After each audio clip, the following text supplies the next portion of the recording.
Përshëndetje të nderuar të shikues, mirë se erdhët në jashtë kontrollit. Jemi sërish së bashku çdo të hënë të martë njëjtë dhe të premte ku fokus kemi në aktualitetin politik në Shqipëri, Kosovë, rajon dhe gjeopolitik.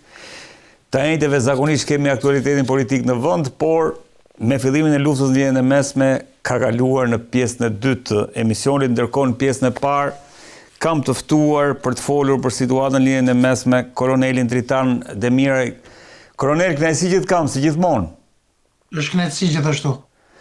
Koronel, ndërkohë që të martën në orën 12 të gjithë prisnim me ankth se çfarë do të ndodhte, duke qenë se ka një zhvendosje të madhe të logjistikës ushtarake në lidhjen e mesme, presidenti Trump shtyu edhe një herë armpushimin, ndërkohë ka lënë në fuqi blokadën e cila po prodhon disa eksese. Si e lexon këtë vendim? Unë e shoh kryesisht në 3 momente kryesore. Së pari, vazhdon presioni i cili në fakt fatkeqësisht nuk po funksionon, presioni psikologjik, i luftës psikologjike nga presidenti Trump ndaj Iranit, nga një anë duke shtuar numrin e aeroplan majtëseve, duke sjellë të tretën, grupin e tretë sulmi detar, duke shtuar prezencën dhe sasinë e avionëve, njëkohësisht edhe të forcave ushtarake, edhe të grupeve të marinës, por edhe të forcave të operacioneve speciale. Dhe nga ana tjetër, duke i krijuar mundësi dhe hapësirë shtesë Iranit për të vënë gishtin në kokë, që i themi ne me gjuhën popullore. Pra për t'i krijuar hapësirë, duke tentuar t'i japi mundësi që të pranojnë kushtet e tij. Të janë 2 pikat kryesore, por përsëri edhe për shkak të kësaj blokadës, që sapo thatë ju, nga një anë është e pakuptimt zgjatja e afatit, ndërkohë që ti bën një blokadë nga krau tjetër. Blokadë të cilën Irani në mënyrë të njëjtë i është përgjigjur duke goditur dhe duke bllokuar anijet e tjera të cilat po dalin nga ngushtica e Hormuzit. Po, kjo është evidente, madje sot kishte dalë një video, regjia nëse është e mundur, një video ku se si Irani po merrte, po bllokonte një anije, ja ku është kjo, është tën pamjet e videos nga, le të themi, televizioni zyrtar i Iranit. Ajo që bën përshtypje që thoshte edhe Israel Hajomi ishte që ndërkohë që mendohet që flota iraniane është e gjitha në ndet, ndodh ajo që po shohim. Atëherë, më lejo të saksoj diçka për interes të dëgjuesve. Irani, krejt ndryshe nga gjithë shtetet e botës, ka 2 komanda të forcave detare. Njëra që është e Ministrisë Mbrojtjes, e Arteshit, dhe tjetra që është e forcave Quds. 156 anije, sulmi, destroyer, fregata, korveta, dhe ato helikopter mbajtëse të thojza, siç për shembull Shahil Bagheri, që ka pas gardë revolucionare 300 metrëshet, 250-300 metrëshet, të gjitha janë në ujë, por duke shfrytzuar tunelet në ishujt përreth dhe përgjatë Bregdetit, Irani ka mbi 5.000 varka ose anije të shpejta sulmi, një pjesë e madhe e të cilave më shumë se sa 3.000 nuk janë goditur. Dhe pikërisht 35 minuta më parë, nga ky moment që po japim këtë intervistë, presidenti Trump, duke parë edhe pamundësinë e ndalimit të aktivitetit paligjshëm të këtyre vargave, skafeve të shpejtë që i quajmë ne të sulmit, ka dhënë urdhër që forcat detare dhe ajrore të asgjësojnë me maksimumin e fuqisë luftarake të gjitha varkat të cilat pengojnë këtë lëvizje. Po, e pash si Twitter, regjia duhet ta kem aty, po nuk e di. Këto janë ato varkat, kolonel?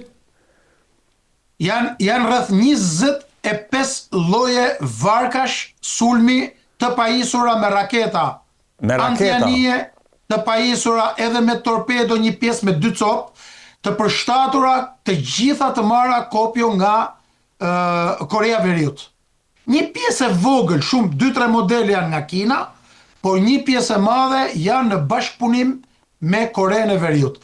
E njëjta strategji që po përdor Irani, sigurisht kemi të bëjmë me rëndësi të ndryshme rajonale dhe gjeopolitike, po të njëjtën procedurë për ekzekutimin e një lufte asimetrike e ka edhe Korea Veriut në rast të një konflikti të mundshëm, në mënyrë të veçantë në pjesën perëndimore të pjesës gadishullit Koran.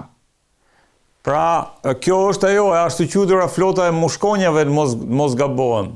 Po, flota mushkonjave me detyrë sulmet asimetrike. Dhe në shtesë të këtyre, të gjitha këto skafe kanë aftësi dhe kapacitete të lëshojnë nga 6 deri në 10 mina magnetike, në mënyrë të veçantë për përmend 2 copë, Maham 3-shin dhe Maham 7-ën, minat cilat kanë 300 kg eksploziv dhe shpërndarja tyre për gjatë territorit të ngushticës Hormuzit e pamundson 100% lëvizjen e lirë nga mjetet ushtarake, qofshin këto më modernet, që ka pa diskutim flota amerikane, aq më tepër për anijet e transportit, gazit dhe të naftës. E dëgjoj shumë këtë periudhë, këtë idenë që janë shpërndar, ja kjo është njoftimi i presidentit Trump.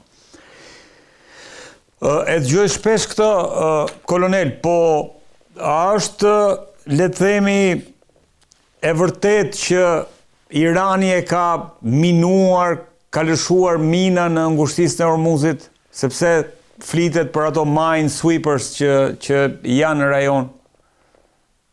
Sipas Twitterit presidentit Trump, ai ka urdhëruar fillimin e operacioneve të pastrimit. Më lejo të siguroj që këto operacione i ka marrë përsipër Britania e Madhe për shkak se një pjesë e madhe, në mos mbi 95% e këtyre mjeteve të cilat për momentin dukeshin si të dale jashtë kohe, janë decommissioned nga flota ushtarake amerikane dhe në dispozicion është vetëm një numër shumë i vogël. Në shtesë edhe të rreziqeve dhe kërcënimeve, pasi nuk kemi një mundësi për lëvizjen e lirë të këtyre mjeteve për operacionet e pastrimit minave, për shkak se në mënyrë që operacionet e përdorimit të këtyre anijeve të ishin sa më të sigurta, do të duhej që të kishte liri veprime, gjë të cilën Garda Revolucionare nuk ja u lejon anijeve ose luftanijeve amerikane ose të vendeve kundërshtare, siç janë Britania e Madhe, Franca dhe jo vetëm. Më thatë, kolonel, që janë të pajisur edhe me torpido. Çfarë janë torpidot? Po, silurat, që i kemi pasqyt në kohën e... Me silura, përmes cilave mund godasin cisternat apo anijet e transportit. Silurat kryesisht kanë mision goditjen e luftanijeve. Ndërkohë, kolonel, kjo ideja që mund kemi një armpushim më të gjatë në ditët në vazhdim, është krejtësisht e mundur, por të bën përshtypje që sa vjen edhe shtohet, le të themi, shtohen aeroplanbajtëset, shtohen avionët, shtohen në ndecet për rreth Iranit. Cili mendohet se do jetë hapi i radhës në rast se dështojnë negociatat për një good deal, apo për një deal të madh që pretendon marrëveshje të madhe që pretendon presidenti Trump? Unë shpresoj që kjo kohë e dhënë dispozicion nga presidenti i Amerikës të shfrytëzohet nga grupi negociator i Iranit me qëllim të deeskalimit të situatës. Për shkak se duke marrë në konsiderat edhe këtë quhen ushtarake që quhet refit and recovery, pra rigrumullimi i forcave, rimarrja e rifreskimi i forcave dhe korrigjimi, le të themi, gabimeve në kuptimin e mbyllja e boshllëqeve, të cilat janë shfrytzuar nga raketat balistike të Iranit, raketat detare, dronët, por jo vetëm, edhe nga pjesa tjetër e grupeve proxy, grupet në Irak, grupet në Yemen, grupet në Liban nga Hezbollah, të shërbej për të krijuar kushtet.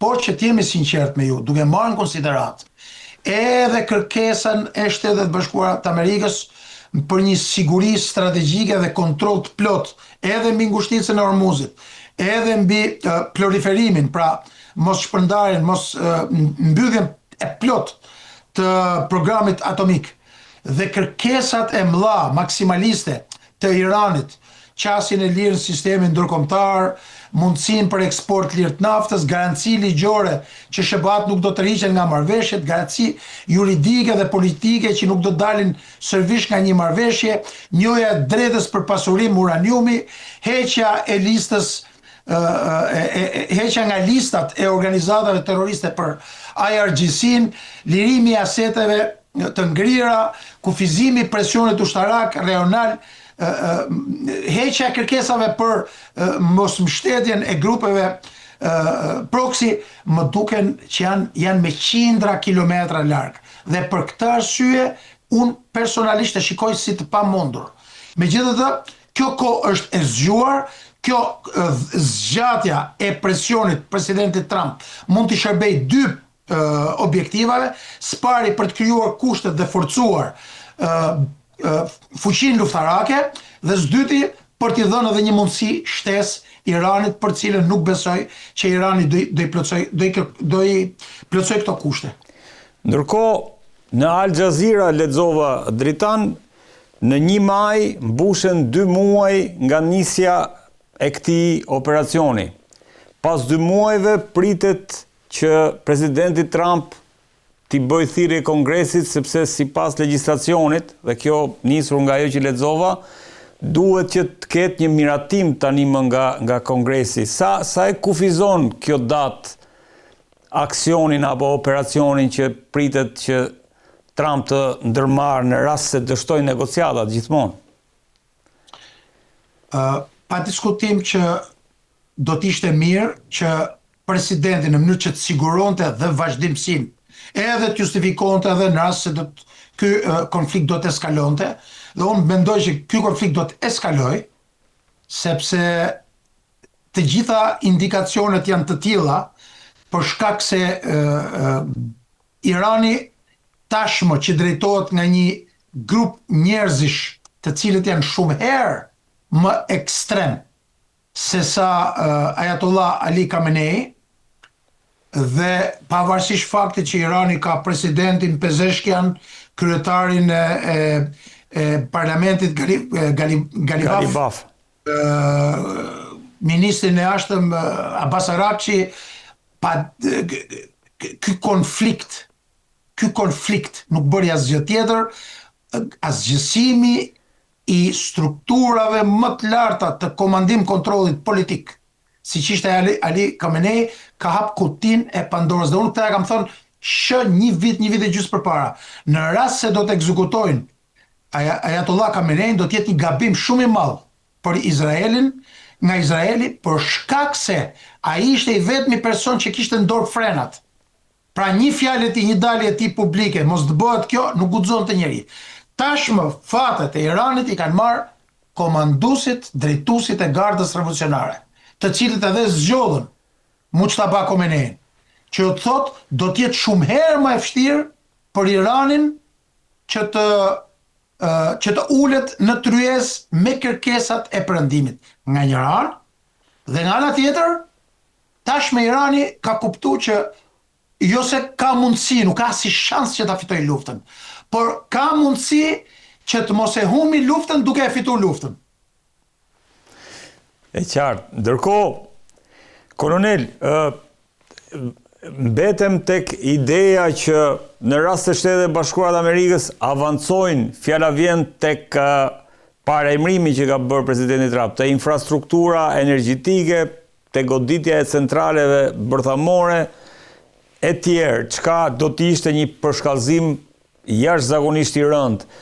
Si mendohet të jetë kundërpërgjigja e Iranit, sepse paktën me këtë luftën që filloi në datë 28, i befasoi të gjithë, ku fokusin nuk kishte më Izraelin, po fokusin kishte bazat amerikane dhe goditjen e vendeve të gjirit. Irani, pavarësisht është një vend kundërshtar i joni, jo vetëm i Shqipërisë, por në mënyrë të veçantë i Shtetet Bashkuara të Amerikës këtu, me shumë zgjuarsi, ka kuptuar që ka disa fuqi.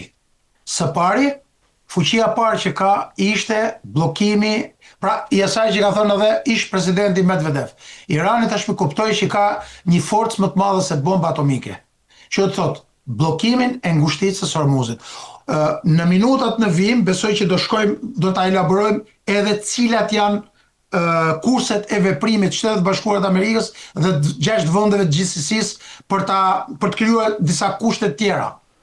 Por që së pari, së dyti, kuptoj që pavarësisht fuqisë pa sfidueshme, pa imagjinueshme, ajrore, detare, Shtetet Bashkuara të Amerikës dhe të Izraelit, përsëri doktrina, strategjia e saj ushtarake asimetrike, luftës asimetrike, e bazuar në të gjitha elementet që i kemi thënë edhe herë të kaluara, e pamundson një fitore të pastër strategjike për sa kohë që nuk kemi dislokimin e të paktën 200-300 mijë trupave në teren, gjë e cila do të rrezikonte më tepër jetën e ushtarakëve amerikanë, do të rriste kostot e me radhë. Dhe së fundi, ajo që ka kuptuar Irani është, dhe që ka zbatuar, pra duke dhënë një mesazh amerikanëve, që për sa kohë që ju do ta eskaloni konfliktin ushtarak, kudo që ju do godisni, Irani faktikisht dhe fatkeqësisht vërtetoi që në të gjitha rastet kur Izraeli dhe Shtetet Bashkuara të Amerikës eskalojnë duke godit objektivat energjetike, të naftës, të gazit, petrokimiket, infrastrukturoret, teknologjiket, në të gjitha rastet në mënyrë proporcionale ka goditur vendet e gjirit dhe Izraelin. Dhe këtu jo vetëm kompanitë e tyre, por në mënyrë të veçantë të gjitha investimet amerikane, edhe në Katar, edhe në Emiratet Bashkuara Arabe, edhe në Bahrein, Gjordani dhe deri në Izrael. Ndërkohë, kolonel,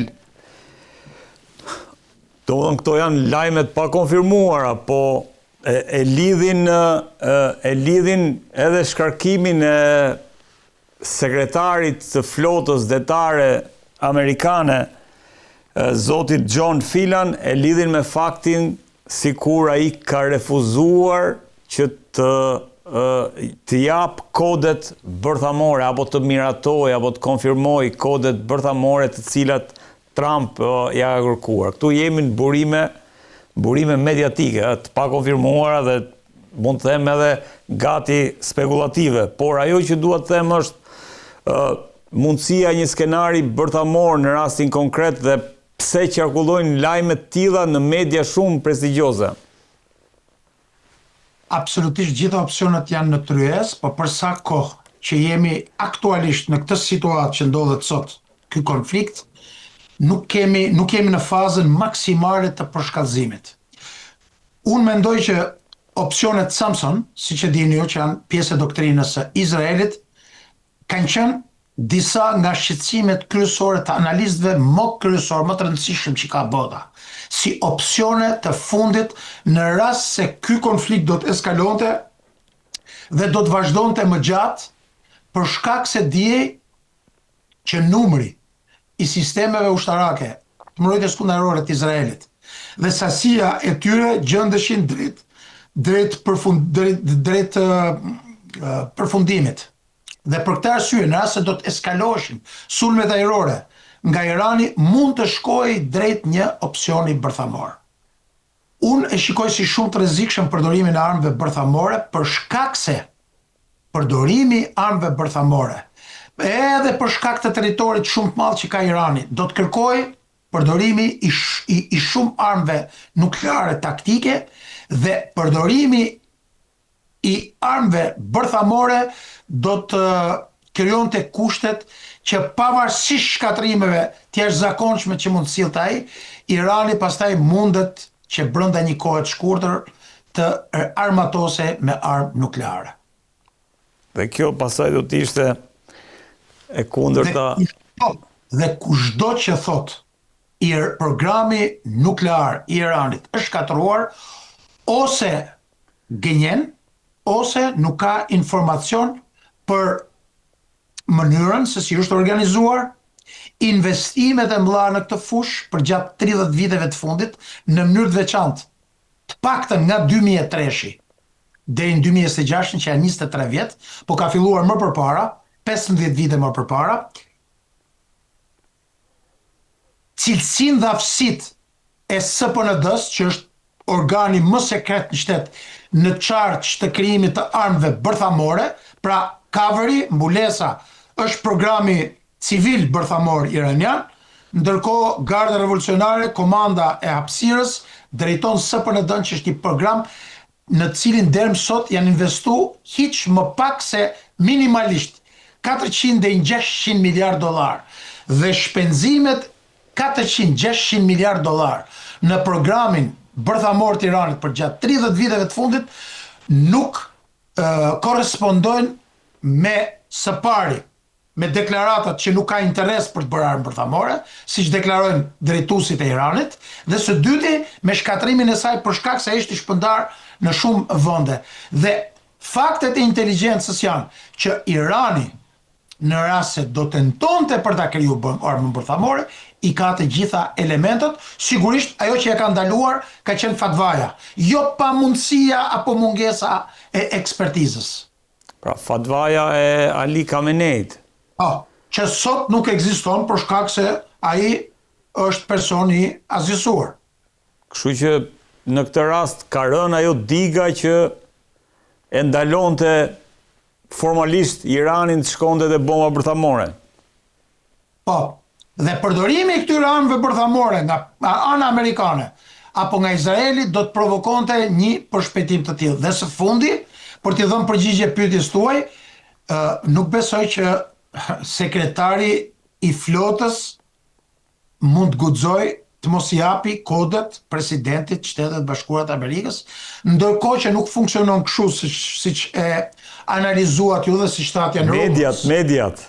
Sigurisht, si rumors quhen në gjuhën popullore, presidenti i Amerikës ka valigjen e vet dhe chairmani, shefi i shtabit përgjithshëm, i shefave të shtabeve të përgjithshëm të 4 komandave kryesore ka valigjen e vet. Nuk funksionon që çdo sekretar ka valigjen e tij. E qartë, kështu që ndërkohë kolonel, më bën përshtypje që Trump, kur shtyu armëpushimin, deklaroi që do ta bëjmë këtë si kërkesë që na e kanë bërë aleatët tanë që janë ndërmjetës në këtë negociat, për shkak se ka një çarje apo një mos rakordim, po them, edhe brenda vetë drejtuesve të Iranit.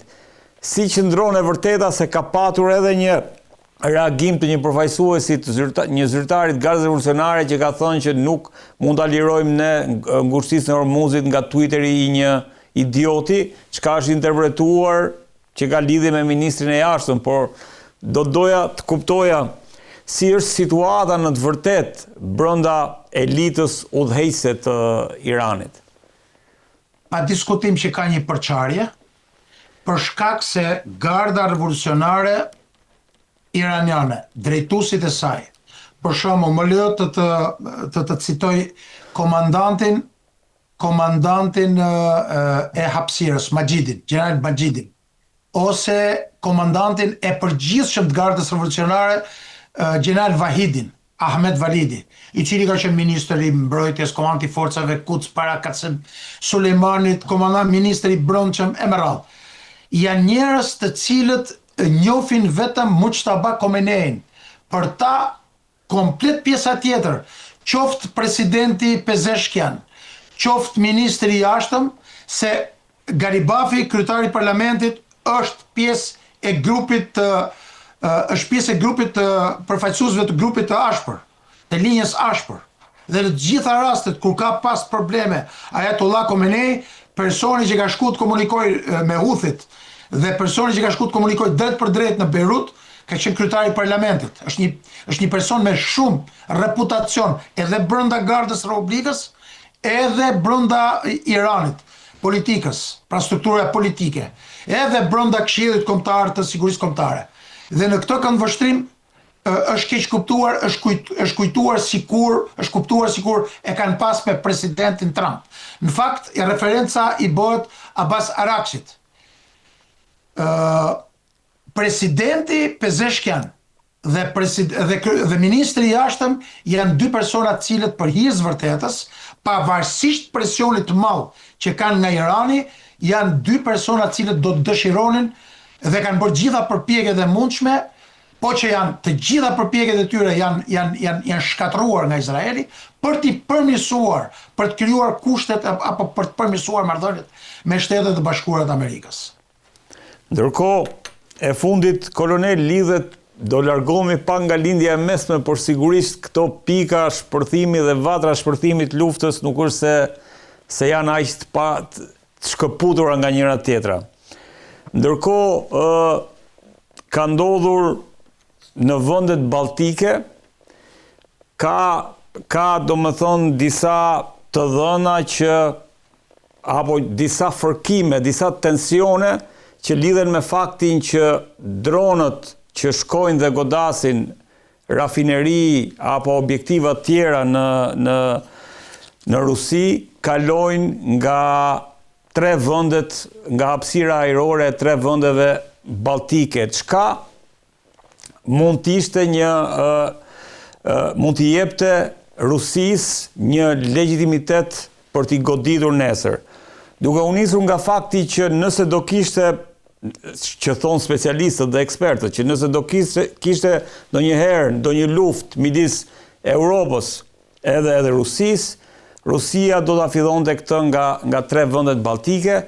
Kjo që shikon pas meje janë avion, këto janë dronët, harta janë dronët nga rruga e dronëve, ndërsa pas meje janë para 4-5 ditëve janë ngritur avion bombardues rus që kanë bërë atë rrugën përgjat në detin Baltik, përgjat dhe anash vendeve baltike. Si e shikon mundësinë që në këto kushte ku ndodhet sot bota dhe në këtë fokus ku e gjithë bota i ka syt nga Irani, Rusia të bëjë një hap të tillë?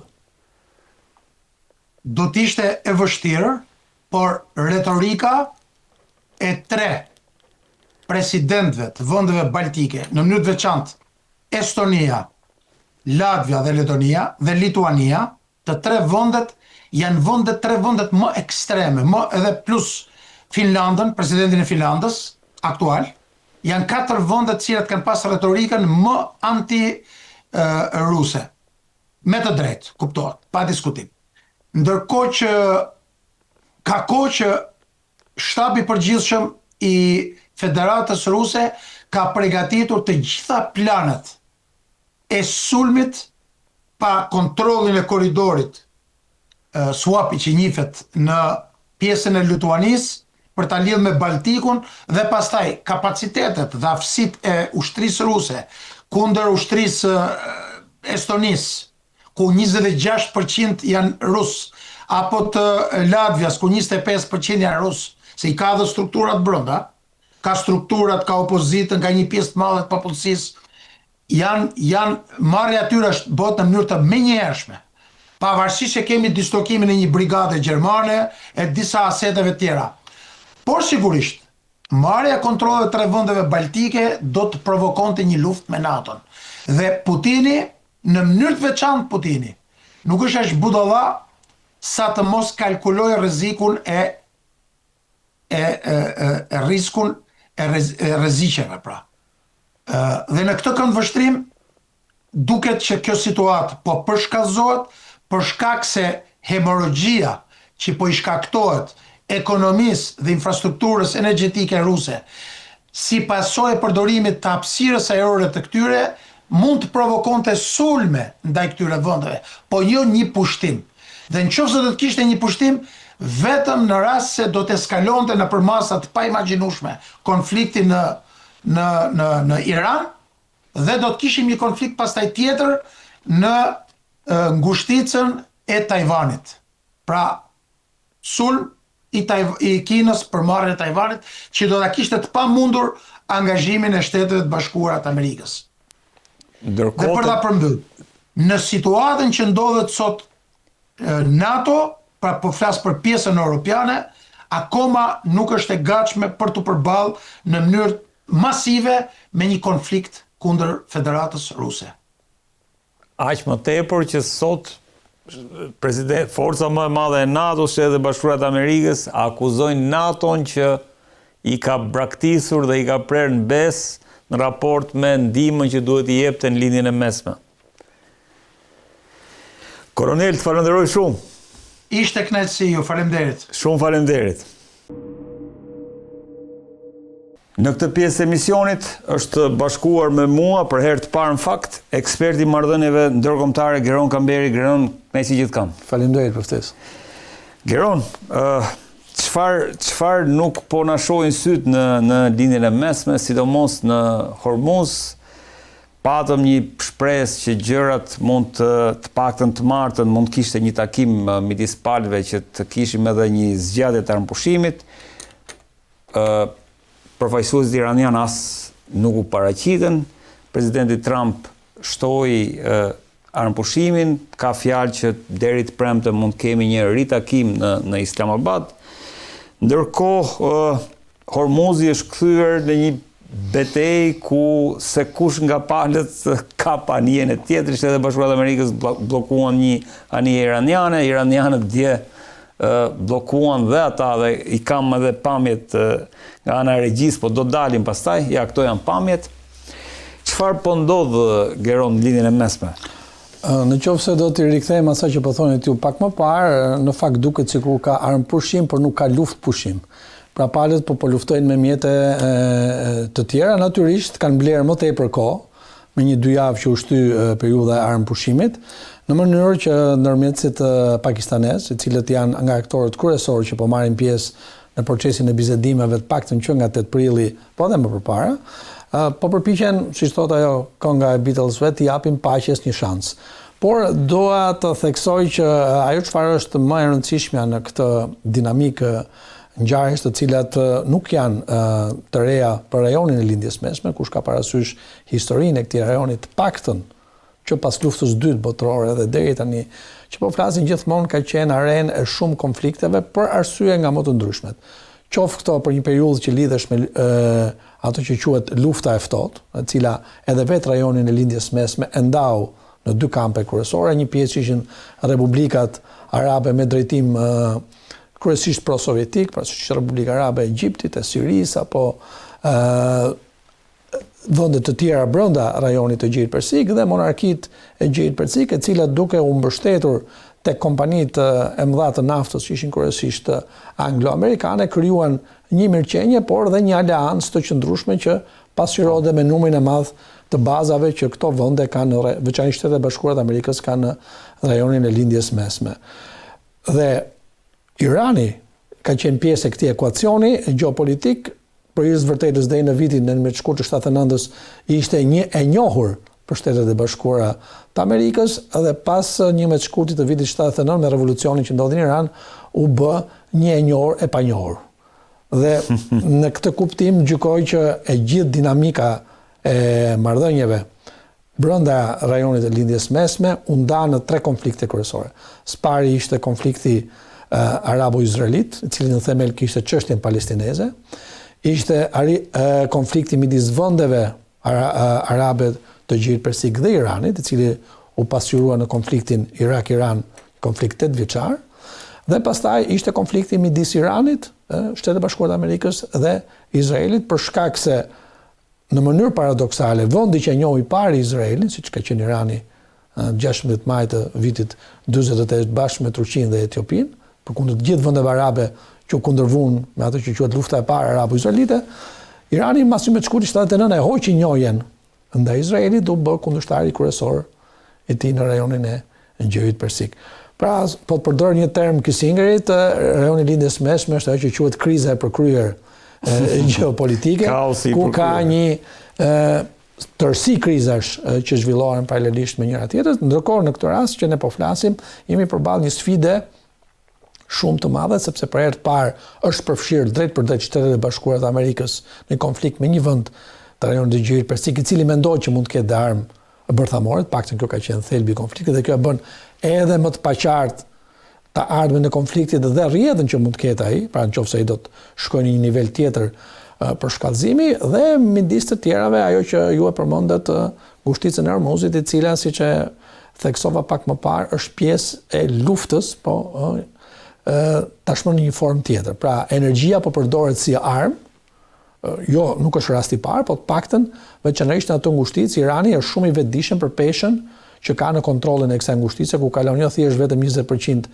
e trafikut të naftës dhe energjisë botërore, veçanërisht për në tregjet aziatike dhe në tregjet e tjera, por brenda kësaj ngushtice kalojnë dhe shumë mallra të tjerë me rëndësi për ekonominë globale, duke filluar nga plerat kimike, nga lëndët e para për mikrochipet e tjerë dhe mendon që janë lëndë që shkojnë në tregjeve të Azisë, Japonisë, Koresë Jugut, Kinës, e kështu me radhë, e cila konsiderohet sot zemra e ekonomisë botërore për shkak zinxhirit furnizimit global që vjen nga Azia dhe zbret deri në Europë.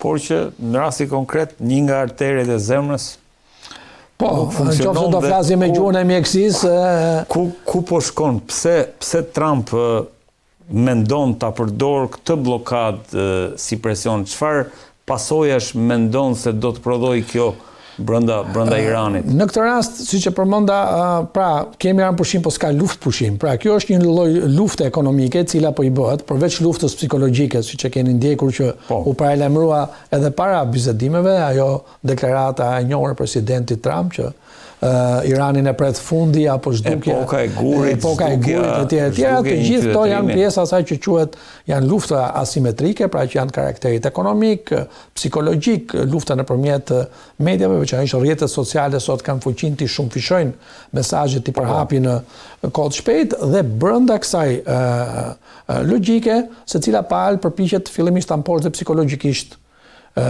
kundërshtarin, e njëjta gjë vëret edhe nga Irani, po të keni vënë deklarata që ne kemi gishtin në këmbës, ne mund të shkatrojmë vendet e Gjirit Persik, pra ky lloj cingëritje kështu nervash, e cila më shumë ngjan një luftë nervash tash në këtë fazën e armëpushimit, përpiqet që në gjatë tryezave të bisedimeve, secila palë të dalë me një gjysmë fitore, jo me fitore të plot, dhe veçanërisht siç e kemi theksuar pak më parë, kjo distancë e madhe që kanë palët nga njëra tjetra tregon që në tavolinën e bisedimeve ende nuk po shikohet ajo pika e ndërmjetme e cila mund t'i afrojë deri diku dhe për të dalë ajo që presin gjithë, një marrëveshje të paktën paqe e përkohshme apo afatmesme, afatshkurtër, afatgjatë, në mënyrë që të çlirojë dhe të panikun e madh energjetik që ka kapur ekonominë botërore.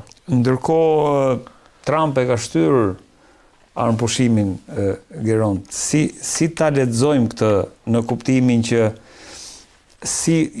cila është prognoza, si do të përfundojë ky konflikt, sa larg apo sa afër jemi një paqe apo një armëpushimi dhe sa larg apo sa afër jemi një mundësie për eskalim të situatës, sepse duhet kujtojmë që atje po mbrin edhe aeroplanmbajtja Bush, ndërkohë dy të tjerat janë të vendosura, njëra ndetin mes dhe tjetra vazhdon të mbetet aty, ndërkohë është vënë re një kalim i madh, një zhvendosje e madhe e avionëve të Shtetet Bashkuara të Amerikës dhe logjistikës sërish në lindjen e mesme. Pra, si e shikon fundin e këtij konflikti? A jemi afër, sepse po lexoja sot që në 1 maj kjo mbushte nga 28 shkurti mbushte 2 muaj, çka Trump sipas ligjit duhet që pas 1 maj duhet merrte një miratim në Kongres për ta vazhduar më gjatë gjën. Nuk e di nëse jam jo, shumë i qartë. Më thënë, ajo çfarë doja të theksoja është që Shtetet e Bashkuara të Amerikës bashkë me Izraelin, kur sulmon Iranin në 28 shkurt, kishin një qëllim. Dhe siç është raporti shumë i qartë tashmë historisë të Machiavelli midis mjetit dhe me qëllimit, mjeti që ata përdorën ishte mjeti ushtarak. Pra ata goditën më njëherë Iranin dhe duke menduar që azgjësimi i elitës politike ushtarake dhe fetare të Iranit, paktën figurat kryesore, mund sillte një rënje të shpejtë të regjimit dhe për të mbërritur tek qëllimi i tyre kryesor, pra një ndryshim regjimi në Iran, dhe ndryshimi i regjimit do të sillte pastaj edhe heqjen dorë të Iranit, qoftë nga fakti që nuk njeh Izraelin, nga programi bërthamor dhe programi raketor. Një ndryshim kursi. Kjo ishte si thua qëllimi objektivi kryesor me të gjithë këto. Realiteti tregoi diçka tjetër. Pra që ky mjet nuk funksionoi, por qëllimi mbetet mbi tavolinë. Atëherë zakonisht në tilla raste, siç ndodh në gjeopolitikë dhe në diplomaci, kur një mjet nuk funksionon për të realizuar një qëllim, përdoren mjetet e tjera. Dhe mjeti tjetër që erdhi mbi tavolinë ishte armëpushimi dhe diplomacia. Një pjesë thonin që mund të ishte ky i pari, sepse bisedimet në Oman vazhdonin ndërkohë, por gjithsesi u pa që nga 28 shkurt deri 8 prill nuk po realizoheshin shumë nga objektivat. Atëherë mjeti që kemi ende sot, ndërkohë që qëllimi nuk ka ndryshuar, është diplomacia. A do t'ja dalej të arrijë diplomacia? Se kjo ishte edhe pyetja juaj. Duket pak sa e vështirë të bësh parashikime jo ne në këto studio, po ndoshta edhe institucione shumë herë me më tepër informacion, po duke gjykuar nga fakti që aty po zhvendosen dhe zhvendosja e gjithë arsenali ushtarak në rajonin e lindjes mesme nuk ishte re, pra Irani për shembull dhe për shkak të situatës edhe para se të fillonte konflikti pat një zhvendosje shumë të madhe të luftanijeve, të mos harrojmë që Shtetet Bashkuara të Amerikës në rajon kanë baza shumë të rëndësishme me rreth 80 baza ushtarake të vendosur në Arabinë Saudite, në Katar, në Kuvajt e kështu me radhë, edhe në Irak. Kështu që ata po përpiqen që të shohin në rast se do të funksionojë ky mjet që është diplomacia. Natyrisht mbi tavolinë ka dhe mjete të tjera. Qëllimi nuk ndryshon. Dhe mjeti tjetër që mund vi nëse bisedimet dështojnë, mund të jetë shtimi i presionit, qoftë ky ushtarak, pra mund të kemi sërish një nisje të valje tjetër goditjesh, siç është paralajmëruar të infrastrukturës. Por nga ana tjetër, gjithmonë në tilla raste vepron ai ligji i tretë i Newtonit, që çdo reagim ka kundër reagim. Pra ende ka një paqartësi, besoj që ata nuk e dinë në çfarë niveli mund të kundërgodas Irani, duke pasur parasysh një element kryesor. Vendet aleate që ka Shtetet Bashkuara të Amerikës në Gjinë Persike, po veçanërisht për shtjellimin që mund të krijojë një krizë nëse përshkallëzohet në zinxhirin e furnizimit global me energji apo produkte të tjera. Pra, Geron, nisur nga situata ka të dhëna sigurisht pa konfirmuar, apo nga media serioze dhe burime serioze që thonë që Trump ka kërkuar edhe kodet e përdorimit të armëve bërthamore. Tani këtu jemi të spekulimi se, por duke qenë se më shumë se sa kjo duhet merre me faktin që mendon se mund shkojmë tek një zgjidhje e tillë nëse nuk e arrim dot me mjetet diplomatike apo me mjete apo qoftë me luftë konvencionale. Natyrisht kjo është një skenar apokaliptik, skenari i armëve bërthamore është një skenar apokaliptik, siç e dim, armët bërthamore për herë të parë dhe të fundit janë përdorur kundër Hiroshimës dhe Nagasakit, në përfundim të luftës së parë botërore, për t'i dhënë fund një lufte. Nuk e di a do të justifikohet përdorimi i armëve bërthamore për t'i dhënë fund një regjimi apo dhe një kërcënimi, sepse kjo rreziku është që mund të hapte, nuk është vetëm thjesht përdorimi i këtij rasti, por mund të hapte një precedent, sepse klubi i armëve bërthamore doja të theksoja që tashmë është zgjeruar. Pra nëse në 8 gusht, 6-7 gusht të vitit 1945 që ishin vetëm Shtetet e Bashkuara të Amerikës që zotronin armën bërthamore dhe që i dhanë fund dhe luftës së dytë botërore, duke shpëtuar njerëzimin pastaj siç pretendoi edhe nga një kasapane e mëtejshme. Mbas atij momenti, shumë shtete kuptuan që kjo ishte një armë e cila mund të kushtëzonte, ishte një armë e jashtëzakonshme, peshën dhe forcën e marrëdhënieve ndërkombëtare dhe kjo zgjeroi pafundësisht hapjen e klubit të armëve bërthamore derisa u ra dakord që vetëm 5 anëtarë të Këshillit të Sigurimit, që ishin dhe fitimtarë të luftës së dytë botërore ta kishin atë, ndërsa për vendet e tjera filloi ai që quhet programi atom për paqe i presidentit Eisenhower, i cili e kuptoi që shumë vende mund dëshironin të kishin armë të tilla dhe kjo mund ta fuste rendin ndërkombëtar në një destabilizim të përhershëm dhe të paparashikueshëm. Kështu që në këtë pikpamje unë gjykoj që mundësia e përdorimit të armëve bërthamore ndaj Iranit, duke futur këtu në mes edhe hamendësimet apo informacione që kanë rritur. Është kërkuar edhe sekretari i flotës amerikane, John Thilan. Argumenti është për shkak të tensioneve që ka patur vazhdimisht me Pete Hegseth, që ishte sekretari i Departamentit luftës. Pra, asgjë nuk përjashtohet, për sa kohë që vendet i kanë armët bërthamore, paktën 5 vendet, po mos harrojmë që ka edhe disa detyrime ndërkombëtare, kemi një traktat për mos përhapje dhe mos përdorimin e armëve bërthamore, pra kryesisht vendet që i kanë, pra thash këto 5 vendet, janë palë e disa traktateve të cilat bëjnë fjalë për reduktimin e tyre, për mos folur pastaj përdorimin, ndalimin e provave bërthamore kështu me radhë. Pra, ka qenë një periudhë që asnjëherë nuk është vënë në dyshim kjo, dhe do ishte paksa paradoksale që gjithë lufta u nis për ndaluar programin bërthamor të Iranit dhe për të mos pasur një armë bërthamore dhe kjo të zgjidhesh duke përdorur armët bërthamore. Pra kjo do ishte një lloj kështu paradoksi. Kështu që gjithsesi le të shohim, ndoshta shumë herët për të hamendësuar, por gjithashtu më pëlqen ajo titulli i asaj këngës së Beatlesve, le t'i japim John Lennonit, le t'i japim paqes një shans dhe ndoshta mbasi të përfundojë dhe kjo kohë që është blerë midis palëve për bisedime, ndoshta mund të rikthehemi sërish për të parë se çfarë do të jetë e ardhmja. Trump flet për një mos rakordim të le të themi dy entiteteve që qeverisin sot Iranin, Garda Revolucionare dhe qeveria e zgjedhur.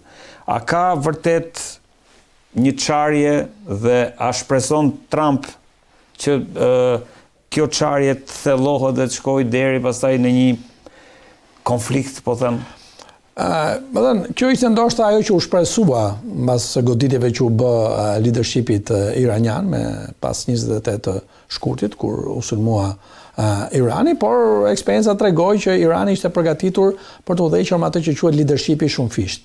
Pra, ose ajo që quhet teoria oktapodit. Pra, ti mund të presësh ose mund të po lindin qendra të tjera leadershipi në nivel. Po mund ta konsiderojmë dhe të tillë, pra një leadershipi shumë fisht. Pra, ti mund të presësh diku një krah, po zgjatet diku një krah tjetër ose një degëzim tjetër. Dhe pavarësisht se aktualisht të Shtetet e Bashkuara të Amerikës po negociojnë me autoritetet zyrtare e Tiranit, që është ministri i jashtëm dhe kryetari i parlamentit dhe zyrtarët e tjerë iranian, natyrisht Shtetet e Bashkuara të Amerikës janë të vetëdijshëm për peshën që kanë dy struktura të tjera kryesore, siç është lideri suprem dhe Garda Revolucionare Iraniane, sepse aktualisht struktura e vendimarrjes në Iran kalon nëpër një, do të thoja, aspekt të trefisht, pra është një vendimarrje trefisht ku kryesisht nuk është një trekëndësh barabrinë, se kjo është duhet theksuar. Pra dy vektor, pra dy elementet e trekëndshit më të rëndësishëm janë lideri suprem dhe Garda Revolucionare, e cila korpusi i saj kontrollon edhe ngushticën e Hormuzit. Kështu që ndoshta një lloj mjegullaje që rrethon, po them, një leadership të identifikuar qartë, nuk besoj që ka penguar Iranin për të qenë i vendosur në atë që kërkon. Dhe siç e keni ndjekur, besoj ka pasur shumë deklarata edhe të negociatorëve iranian që tregon që leadershipi është i qartë, që nuk mund të pranojnë çdo gjë që vjen nga Shtetet e Bashkuara, pra nga negociatorët amerikanë. Pra kjo tregon që atje ka presion, pra nuk ka një ndryshim të madh, ka një ndryshim që mund të shkojë ose të kapërcejë, si thua, dëshirën apo vullnetin e autoriteteve iraniane.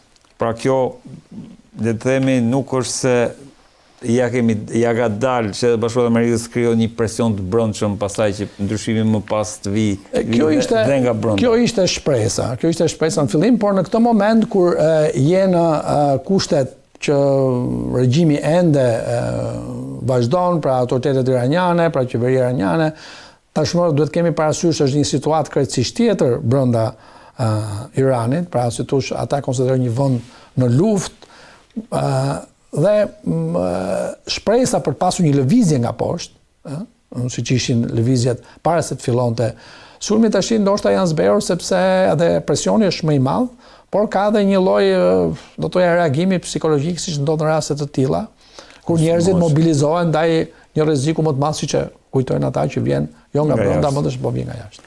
Jeron, të falenderoj shumë që të pata. Faleminderit për ftesën. Gjithashtu. Në këtë pjesë të fundit të emisionit kam të ftuar Arber Hitajn, si gjithmonë koleg gazetar. Arber, kënaqësi që të kam. Mirë se u gjej, faleminderit. Kam dhe avokatin Leonard Karaj, me cilin do të hap edhe bisedën për sot. Avokat, mirë se na erdhe. Janë SPAK ka shtyr për 3 muaj hetimet për Ballukun.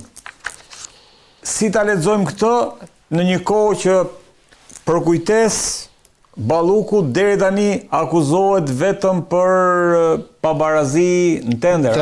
Nuk ka tjetër akuzë. Do vjen në procedurë.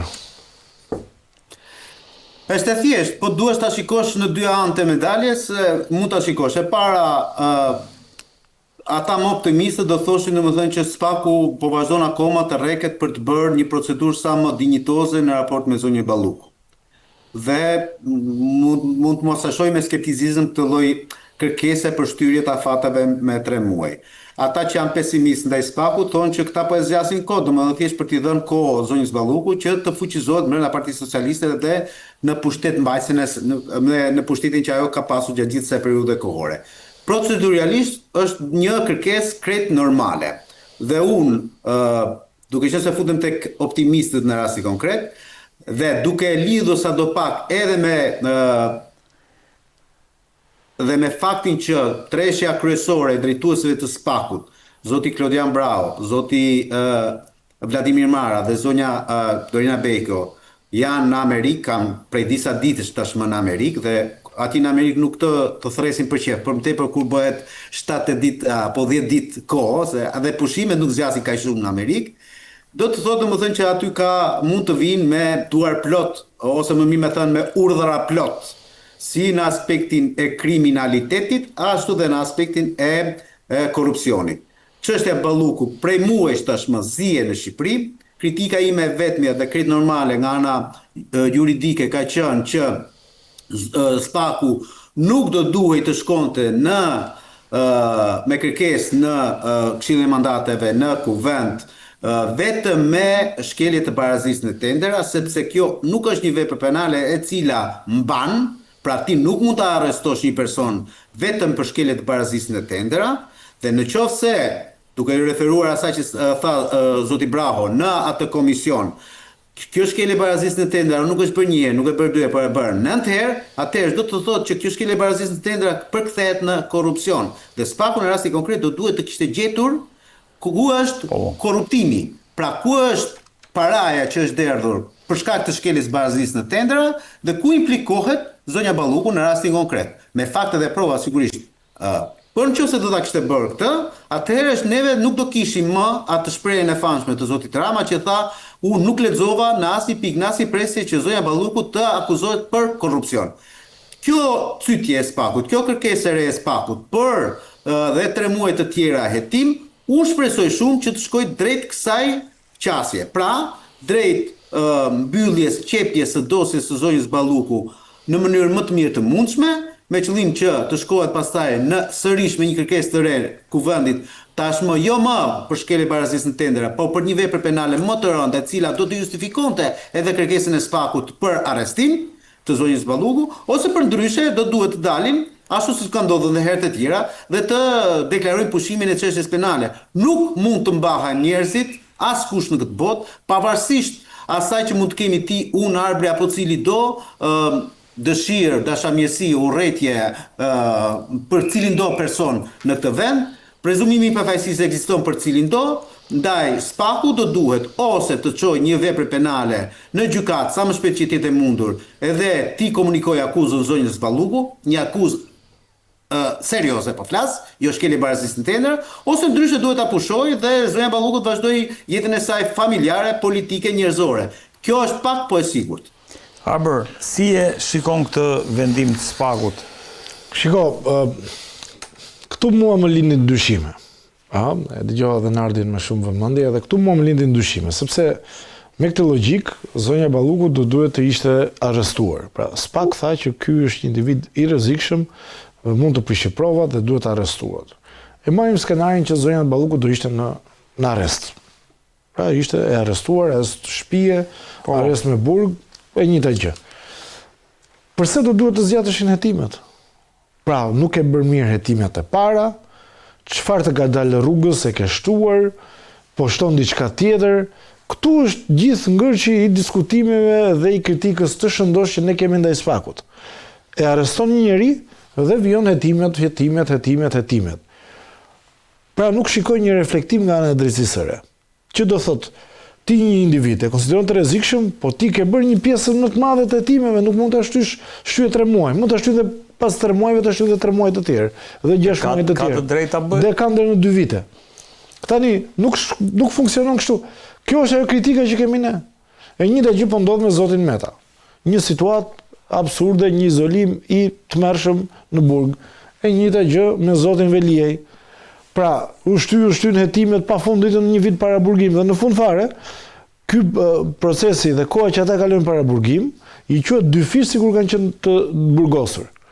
Dhe ndërkohë është një paraburgim që ty të bëhet në fillim të procesit, madje të bëhet pa filluar procesi, po sikur këta individ të dalin nesër fajtor të pafajshëm, se mund dalin dhe fajtor, po dalin dhe të pafajshëm. Dalin pafajshëm, hedhin shtetin në gjyq, kërkojnë dhe dëm shpërblim. Përse unë duhet paguaj 2 fish taksa për ta mbajtur, taksa dhe për t'i dhënë atij nderin e munguar që asënoi prokuroria. Prokuroria e posaçme. Kjo është ajo që mua nuk më shkon në këtë diskutim. Ata patjetër, unë besoj që duhet i zgjasin hetimet, ky është mendim normal, duhet i zgjasin hetimet, ndoshta kanë parë diçka që nuk shkon, diçka tjetër, kanë gjetur indicie, kanë gjetur prova, nuk e di. Por gjithë thelbi i diskutimit është që po bëjnë të njëjtën skem që kanë bërë me zotin Veliaj. Pra për mua, ky është një gabim që ata po bëjnë me procedurën, është dhe një gabim që po bëjnë me drejtat e njerëzit, sepse në fund të ditës ka një gjë, nuk hiqe emrin Belinda Balluku, nuk më intereson. Po që quaj zëvendës kryeministre e Shqipërisë. Nuk funksionon kështu. Ti duhet bësh një proces hetimor model, të jesh një hetuesi, një organ hetues perëndimor, jo me këto lloj skema që ti e fut në burg dhe vijon hetimin më pas. Se gjithë diskutimin që është bërë për zonin Balluku, për zotin Veliaj dhe për shumë individë të tjerë është pikërisht ky. E arreston, e fut në burg dhe vijon hetimet. Ndërkohë, skema është që ti i ke mbyll hetimet, pastaj thua duhet futet në burg. Të paktën në gjithë vendet perëndimore kjo është.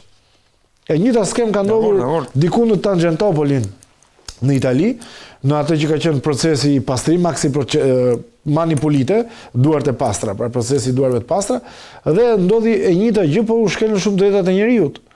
Por atje çfarë u bë? Atje u bë që u kapën 450 zyrtar të nivelit të lartë, të gjitha partive politike dhe biznesmen, dhe u kapën gjithë u futën në burg.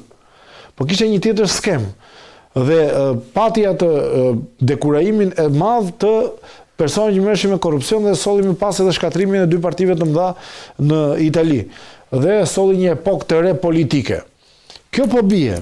Pra teza se ka shumë element që ne duhet i themi politike, që SPAK, me atë që tha Nardi dhe unë këtu jam kundër mendimin që tha Nardi, sepse do marrin dosje nga amerikanët. Nëse ka dosje që vinë nga Shtetet Bashkuara të Amerikës, janë dosje për goditur korrupsionin, që do thot godasin gjithë segmentin qeveritar të korruptuar, apo janë për të goditur individ të caktuar.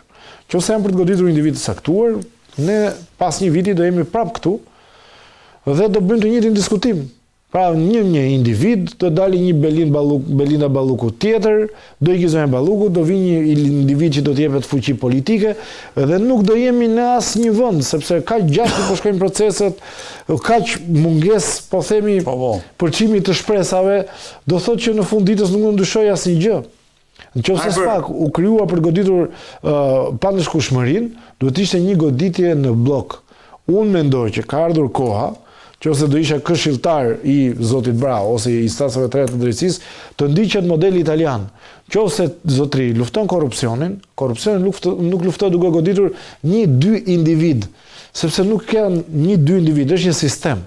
Sistemi ka 30 veta që janë të pjesa e biznesit, që janë njerëzit më të korruptuar që kanë marrë pjesën më të madhe të fondeve të tendera, kanë blerë zyrtar. Janë 30-40 zyrtar të, po themi, të majorancës, janë 30-40 zyrtar në opozit, janë kryetar bashkish, mund të jenë edhe në media, pronar mediash. Në blok thua. Pra unë them, ka ardhur koha që të kemi një goditje në blok nëse është serioze lufta ndaj korrupsionit. 400 zyrtar të korruptuar, po flas zyrtar, këtu po përfshi deputet opozit, majorancë, kryetar bashkie, biznesmen, gjyqtar, prokuror, pronar mediash, pra ka ardhur koha për një goditje në mas, në grup. Nuk mundet më që ti të bësh një goditje një tani, një pas 6 muajsh, një pas 5 muajsh, një pas 8 muajsh, një pas një viti, nuk sjell asnjë efekt, nuk po sjell asnjë gjë. Dhe ndërkohë majoranca fuqizohet akoma më shumë, opozita dobësohet akoma më shumë, dhe ku ishim në asnjë vend? Korrupsioni nuk luftoi duke goditur një individ, luftoi duke goditur një zinxhir që është krijuar me korrupsionin. Tu e ke kundër avokatin, po. Po debatash, do ta bëjmë çik debat. Kur kërkohet shtyriet e hetimeve, këto tani nuk po amencoj pak sepse unë nuk e di domethënë se çfarë kanë kërkuar realisht. Vetëm Keli na çoj pak zërin sa zi e dëgjoj.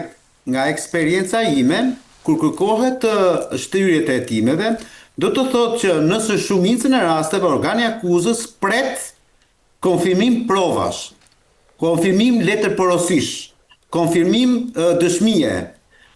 Dhe në rastin e zonjës Balluku, për ta marrë si rast, në qoftë se si kundër flitet, mund të ketë pasur lëvizje bankare të rëndësishme nga Shqipëria drejt vendeve të ndryshme, europiane ose jo, të dërgesave të parave, me emra të ndryshëm, por të kamufluar pas zonjës Balluku, për të arritur SPAK-u në këtë pikë, do duhet me patjetër domethënë që të bëj këto hetimet e veta dhe këto hetime bëhen në bazë të letër porosive dhe të bazë të le të themi korrespondencave që kanë me prokurorit e vendeve të tjera. Nuk është një gjë që vjen nga mjesi dendark. Prandaj unë besoj domethënë që kjo shtyrje e afateve të hetimit nga SPAK-u po amencoj që është në këtë lloj qasje. Përpara 3-4 muajsh unë kam thënë këtu te ty Oredi që ka pasur një indicje të SPAK-ut, dhe këta e kam lexuar te dosja e masës së sigurimit personal për zonjën Balluku, ku fliteshe për një dërgesë 50 milion euro nga Shqipëria me anë të një shteti kosovar drejt Austrisë, ku i atribuoi, po të them edhe një herë, do ta marrësh me rezervë këtë gjë, i atribuoi zonjës Balluku. Tani, nëse kjo gjë është e vërtetë, dhe nëse SPAK-u po shkon drejt le të themi hetimit të pasuror të zonjës Balluku dhe të transfertave, atëherë është kjo shtyrje e afateve dhe hetimit validet pikërisht për këtë gjë. Dhe unë nuk dua ta amencoj dhe as ta paragjykoj dhe jam shpresë plot që ndoshta drejt majit apo qershorit mund të ketë një kërkesë të re. Unë e kam bindje, po them mund për të teleshikuesit drejt GKK-s dhe drejt kuvendit për ndryshimin e akuzës ndaj zonjës Balluku. Sigurisht, ndryshimi i akuzës do vijë në vetë parë një herë ndaj zonjës Balluku duke ja komunikuar, duke e thirrur në SPAK, duke ja komunikuar aty, pastaj ndodh në kuvend apo në GKK. Kështu që unë dua ta shikoj në këtë lloj prizmi. Pastaj atë historinë që këtu po bëhet po zhvlerësohen të drejtat e njerëzit. Në thethë gjëra të këtija, unë nuk i futem më fare këtij debati, sepse këtu u bën 8 vjet që ne flasim për këtë gjë dhe e njëjta histori do duhet kishte qenë edhe kur u futën në burg këta zotrinj që e kanë futur për mendimin tim dorën në xhepin e çdo shqiptarit mundshëm. Avokat, po mos shkojmë te drejtat e njerëzit se hape një parantezë shumë interesante. Nga ky moment janë 3 muaj i bie që të mbyllet ky sezon parlamentar, është maj, qershor, i bie fiks në datën 22 korrik 3 muaj. 24 korrik mbyllet sezoni parlamentar. Kështu që në fund sezonit parlamentar, në mes të vapës po thua, po këta nuk është sakrificë, se ata nuk është se do mbiden në të sheshit Skënderbej që është 50 gradë temperatura. Ideja është që njerëzit do jenë me pushime, dhe ajo që thot avokati është që do kërkohet që kuvendi në periudhën që njerëzit janë me pushime lexojnë më shumë lajme. Se s'kan çfarë të bëjnë, janë me pushime. Nëse po reagimi është gjithmonë edhe më unë besoj që SPAK-u nuk do të tërhiqet nga zonja Balluku. Dhe unë besoj, thash dhe një herë tjetër. SPAK-u dakord, po puna është edhe lëshoj mazhorancën, se kjo është pyetja. Jo, prit një sekond tani. Prit. Unë jam, nëse ka një gjë për të cilën kam qenë pro Edi Ramës, pro kryeministrit, ka qenë fakti që ai nuk e dha imunitetin e zonjës Balluku me ato letra.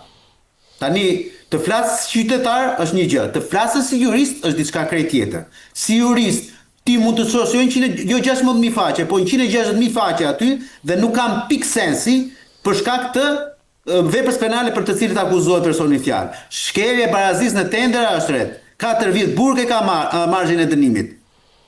Në qoftë se Spaku dëshironte domethënë që ta kishte në arrest shtëpia ose arrest në burg zonjën Balluku, dhe ata e dinë se jurist, po aq jurista unë janë, nuk duhet të shkoni me këtë vepër penale. Kam përshtypjen se ata kanë testuar politikën. Kanë testuar politikën, po në mënyrën se si po e servir avokati, bie që Rama ka bërë detyrën, nuk është se e ka mbrojtur. Shiko, ka një gjë, ta bëj një çik debat me avokatin, se duhet pak debat në ide, në mendime. Pra, tha Nardi që nuk do t'i ndahet Spaku zonjës Balluku. Zonja Balluku u iku nga zëvendës kryeministre, tani për momentin që ne flasim është thjesht një deputete.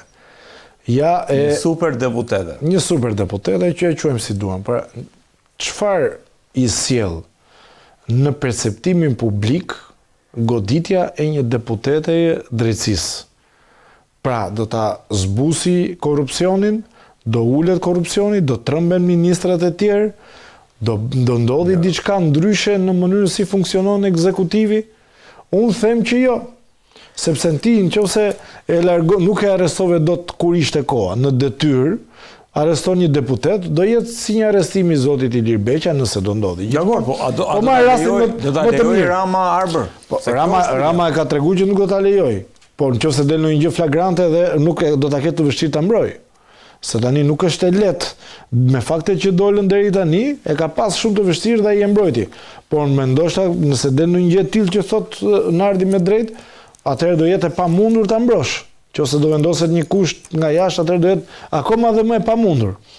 Është shumë e thjeshtë të hetosh zonjën Balluku, Arbër. Është shumë e thjeshtë të bësh prokurorinë e zonjës Balluku. Mendoj domethënë që për zonjën Balluku 1 dhe për Erion Veliajin 2, për shkak të pushtetit që kanë mbajtur dhe për shkak të atakimit që kanë pasur edhe mediatik po të duash, ka qenë shumë e thjeshtë të bësh prokurorin se avokatin. Pse? Vetëm po t'i numëroj kështu pa aq sa më vjen ndërmend mua. Po. Rrugë te Florinta, rrugë pafund, vetëm në Shqipërinë do domethënë që të shkoj kilometre 30 milionë euro. Nuk ka. Ktu mjafton, unë nuk po them që ka vjedhur, por a ka vend për hetim? Po. Dy anije që akoma vazhdojnë atje në gjirin e Vlorës, që ti dhe unë e dim fort mirë që s'kan prodhuar as edhe 1 kilovat energji, të firmosur nga zonja Balluku. Tuneli Llogaras firmosur nga fatura, ato kontratat e keqit firmosur nga zonja Balluku. To OSHE-s, të gjithë to OST-s, po të duhesh të gjithçka tjetër. Pra, zonja Balluku ka pasur aq shumë pushtet sa që nga ana procedurale mund të jetosh çfarë do lloj gjëje të mundshme. Këtu prokurorin për zonjën Balluku e bën shukollaj. Avokati është shumë vështirë për të bërë. Ajo për të cilën unë kam kritik ndaj Spakut është, zotërinë të nderuar, ju jeni ajka e prokurorisë në këtë vend. Çfarë ju ka mbajtur juve që keni 1 vit e gjysmë që jetoni në zonjën Balluku, se ata kanë 1 vit e gjysmë, nuk kanë 1 ditë. Ka 1 vit e gjysmë që është në hetim zonja Balluku dhe nuk keni arritur akoma ti komunikoni një vepër penale, se ata dosje mund ta kenë kopsitur në mënyrë më të mjetëmundshme. Problemi që është që ti dosje mund ta kopsitësh, por mund të mbaj aty për arkivën tënde. Ne na vlen atë që ti të shoh në gjykat me prova dhe fakte. Dhe mos dalin si puna atia, se s'do ta marr për shembull negativ, Joanit Mizyrin, që pastaj nga 4-5 le të themi vepra penale tha, shikoza këto 3 tha do t'ja heqim ta se duhet pushohet çështja për këto 3. Po çfarë do të thonë kjo do të pushohet çështja për këto 3? A e pozulluan nga detyrat i këtë? A e mbajtën në arrest shtëpi ti këtë? Çfarë do të thonë kjo? Më fal se të vrava? Pra nuk e funksionon kështu shteti. Prandaj unë jam kritik në raport me ashtu sekundës se do dalim dhe tek ajo ideja e dytë. Sot e kësaj dite unë nuk kam pik respekti si qytetar them për Ilir Metën, qytetarin Ilir Meta, po unë nuk shikoj qytetarin Ilir Meta. Unë shikoj ish presidentin Meta. Unë shikoj ish kuvendarin Meta. Unë shikoj ish kryeministrin Meta.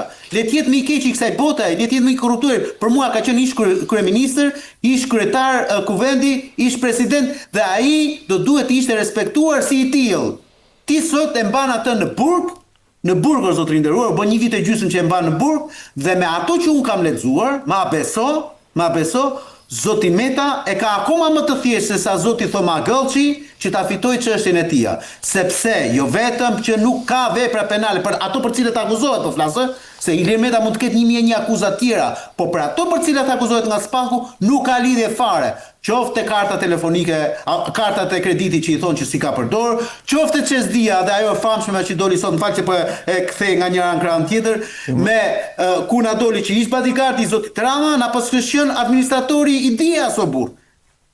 Tani thjesht e mundur kjo histori vëlla, dhe neve i kërkojmë llogari Metes tani. Dhe jo për tek kësaj, jo thjesht i kërkojmë llogari, por ne shkojmë për tek kësaj, e mbajmë në burg aty. Po për çfarë e mban në burg o zotëri nderuar? Dhe jo pa qëllim Redi, sot gjykata e lartë e ka kthyer mbrapsht vendimin e gjykatës së apelit, GKK-s, gjykatës posaçme të apelit, për ta rishqyrtuar edhe një herë në lidhje me masën e sigurimit personal të zotit Meta. Zoti Meta kishte shkuar për zbutje të masës së sigurimit, pra nga arrest me burg në arrest shtëpi ose detyrim paraqitje, duke qenë se kanë përfunduar dosja hetimore e gjitha ka përfunduar dhe ka shkuar në gjykatë, ai ka gjithë drejtën e zotit që ta kërkojë një gjë të tillë. Çfarë do të thotë kjo, avokat? Që do të thotë domethënë që gjykata e lartë ka parë një anomali proceduriale dhe vendimi dhe gjykimi të arsyetimi vendimit të gjykatës apelit posaçëm. Dhe gjykata e apelit posaçëm tashmë me një trup tjetër gjykuese do duhet ta rishikojë edhe një herë vendimin e kërkesën e zotit Meta për zbutjen e masës sigurimit personal që ka aktualisht arrest me burg dhe duke parë në këtë lloj aspekti unë besoj fort, nisu thashë një nga eksperienca që kam në të tilla raste, unë besoj fort që zoti Meta, kur të shqyrtohet këtë çështje nga gjykata e apelit pas një muaj, 2 muajsh, se këto janë çështje që shqyrtohen me përparësi, mund të ketë masë më të zbutur dhe zoti Meta mund dalë nga burgu. Edhe një herë, të mos ngatrojmë Ilir Metën qytetar, për të cilin shumë njerëz mund dhe nga ajo për cilin unë po flas si kryeminist, si president, si kuvendar. Sot ish presidenti Meta, për mendimin tim, është duke qëndruar në burg pa fakte, pa prova, në raport me ato që ka çuar Spaku. Dhe kjo është flagrante. Avokat, do kalojmë, do kthehemi, por unë dua ta kthej politikisht, nuk dua të futem në detaje. Është Balluku Harbor, është edhe Akshi, çka konsiderohen 2 dosje që u hapën pothuajse brenda një jave, avokat mos gabom, apo brenda në hapësirën kohore brenda 2 javëve në ditët e fundit të kryeprokurorit Dumani. Jo, nuk duhet të merrem me dosjen vetvete sepse kjo është histori tjetër, pastaj nuk duhet të futem në detaje. Ajo që unë dua të kuptoj është, së fundmi kemi patur sekuestrime të mëdha, pra avancim në punën e Spakut në raport me Akshin, ndërkohë po shkojmë edhe drejt asaj që tha avokati që mund të jetë një thellim i hetimeve edhe për pasurinë e zonjës Ballukut, çka janë 2 hapa shumë të rëndësishëm në raport me punën e Spak për të goditur ata që konsideroheshin 2 shtylla që mbanin në këmbë pushtetin e kryeministrit. Si e vlerëson këtë Harbor dhe a është Spak, a ka një strategji të Spak për të shkuar pikërisht në goditjen e 2 njerëzve më të afërt kryeministrit? Shiko, që në fillim u kuptua. Pra, ky ishte qëllimi. Pra, ju goditën krahët, zoti Rama. U godit zonja Belinda Balluku, krahu i djathtë.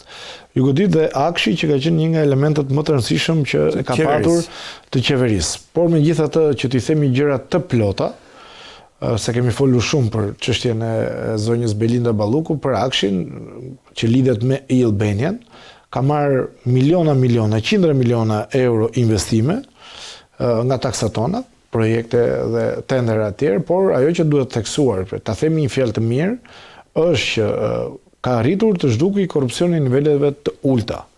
Pra, modernizimi që është bërë shërbimeve, sidomos pjesa certifikatave, dokumenteve, migracioni, etj, ka qenë një etap pozitive në këto vite që nga viti 2013. 50 milion euro sekuestrime. Tani, kush është problemi? Problemi është tek disa tendera që kanë qenë me sa duket dyshoj për korrupsion. Si nga ish drejtoresha Akshi zonja Kaçanaj dhe gjithashtu eksponentë të tjerë të botës së biznesit që jepnin dhe merrnin me njëri tjetrin.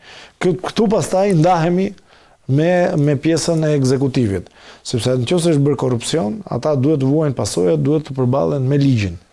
Dhe kjo është pjesa që ne duhet ta themi për opinionin publik. Shkojmë tek strategjia. Tani shkojmë te Spaku. Për hir të së vërtetës, deri tani dosja e Spakut për Akshin nuk ka atë ngarkesë politike që ka dosja Balluku. Po. Pra, deri tani, ndoshta mund të dalë më pas, nuk duket e para njerë, nuk duket që zoti Rama është i përfshirë në mënyrë direkt.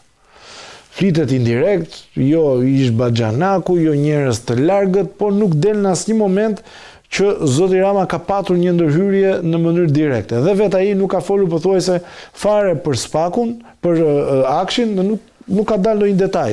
Detajet që kanë dalë lidhen me Goron Meçën, lidhen me disa biznesmen të tjerë, të cilët kanë patur një konflikt, flitet me një tjetër biznesmen i cili ka fituar tendera, janë marrë peng, janë lëshuar, pra kemi të bëjmë me një luftë të egër, Far West, për çështjen tenderash të Akshit, por nuk ka ngarkesë politike. Nuk shikoj ngarkesa politike siç e ka dosja e zonjës Balluku.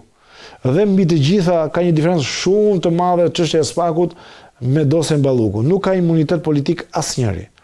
Pra Spak mund të arrestoj këtë doj që shikon të përfshirë të dosja e Akshit. Ajo që është problematike mendoj unë, dhe kam pasur mundësi këto kohë, të studioj atë që ka ndodhur në Itali. Pra çfarë ka ndodhur në Itali me atë procesin e madh me duart e pastaj që ka qenë në vitet 92. Dhe ka një diferencë shumë të madhe. Atje prokuroria arrestoi biznesmen në fillim. Pra arrestoi biznesmen, të cilët kishin dhënë rishfet dhe u zbulua nga një rast periferik, një biznesmen i vogël u zbulua dhe ai tha që kam dhënë rishfet 5% dhe ka marrë kontratën e pastrimit në Rom. Dhe nga aty u arrestuan shumë biznesmen dhe u bën pentito.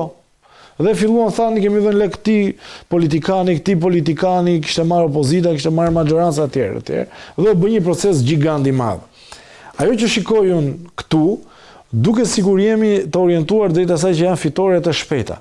Nuk shikoj asnjë, me shumë respekt që kam për biznesin në Shqipëri, nuk shikoj asnjë biznesmen të arrestuar në nivelit lartë. Pra, ka faj ai që ka marrë lek, ose dyshohet se ka marrë lek, ka bërë korrupsion, ka bërë një procedurë të gabuar. Po ai që ka dhënë lek, që ka korruptuar zyrtarin, a ka përgjegjësi?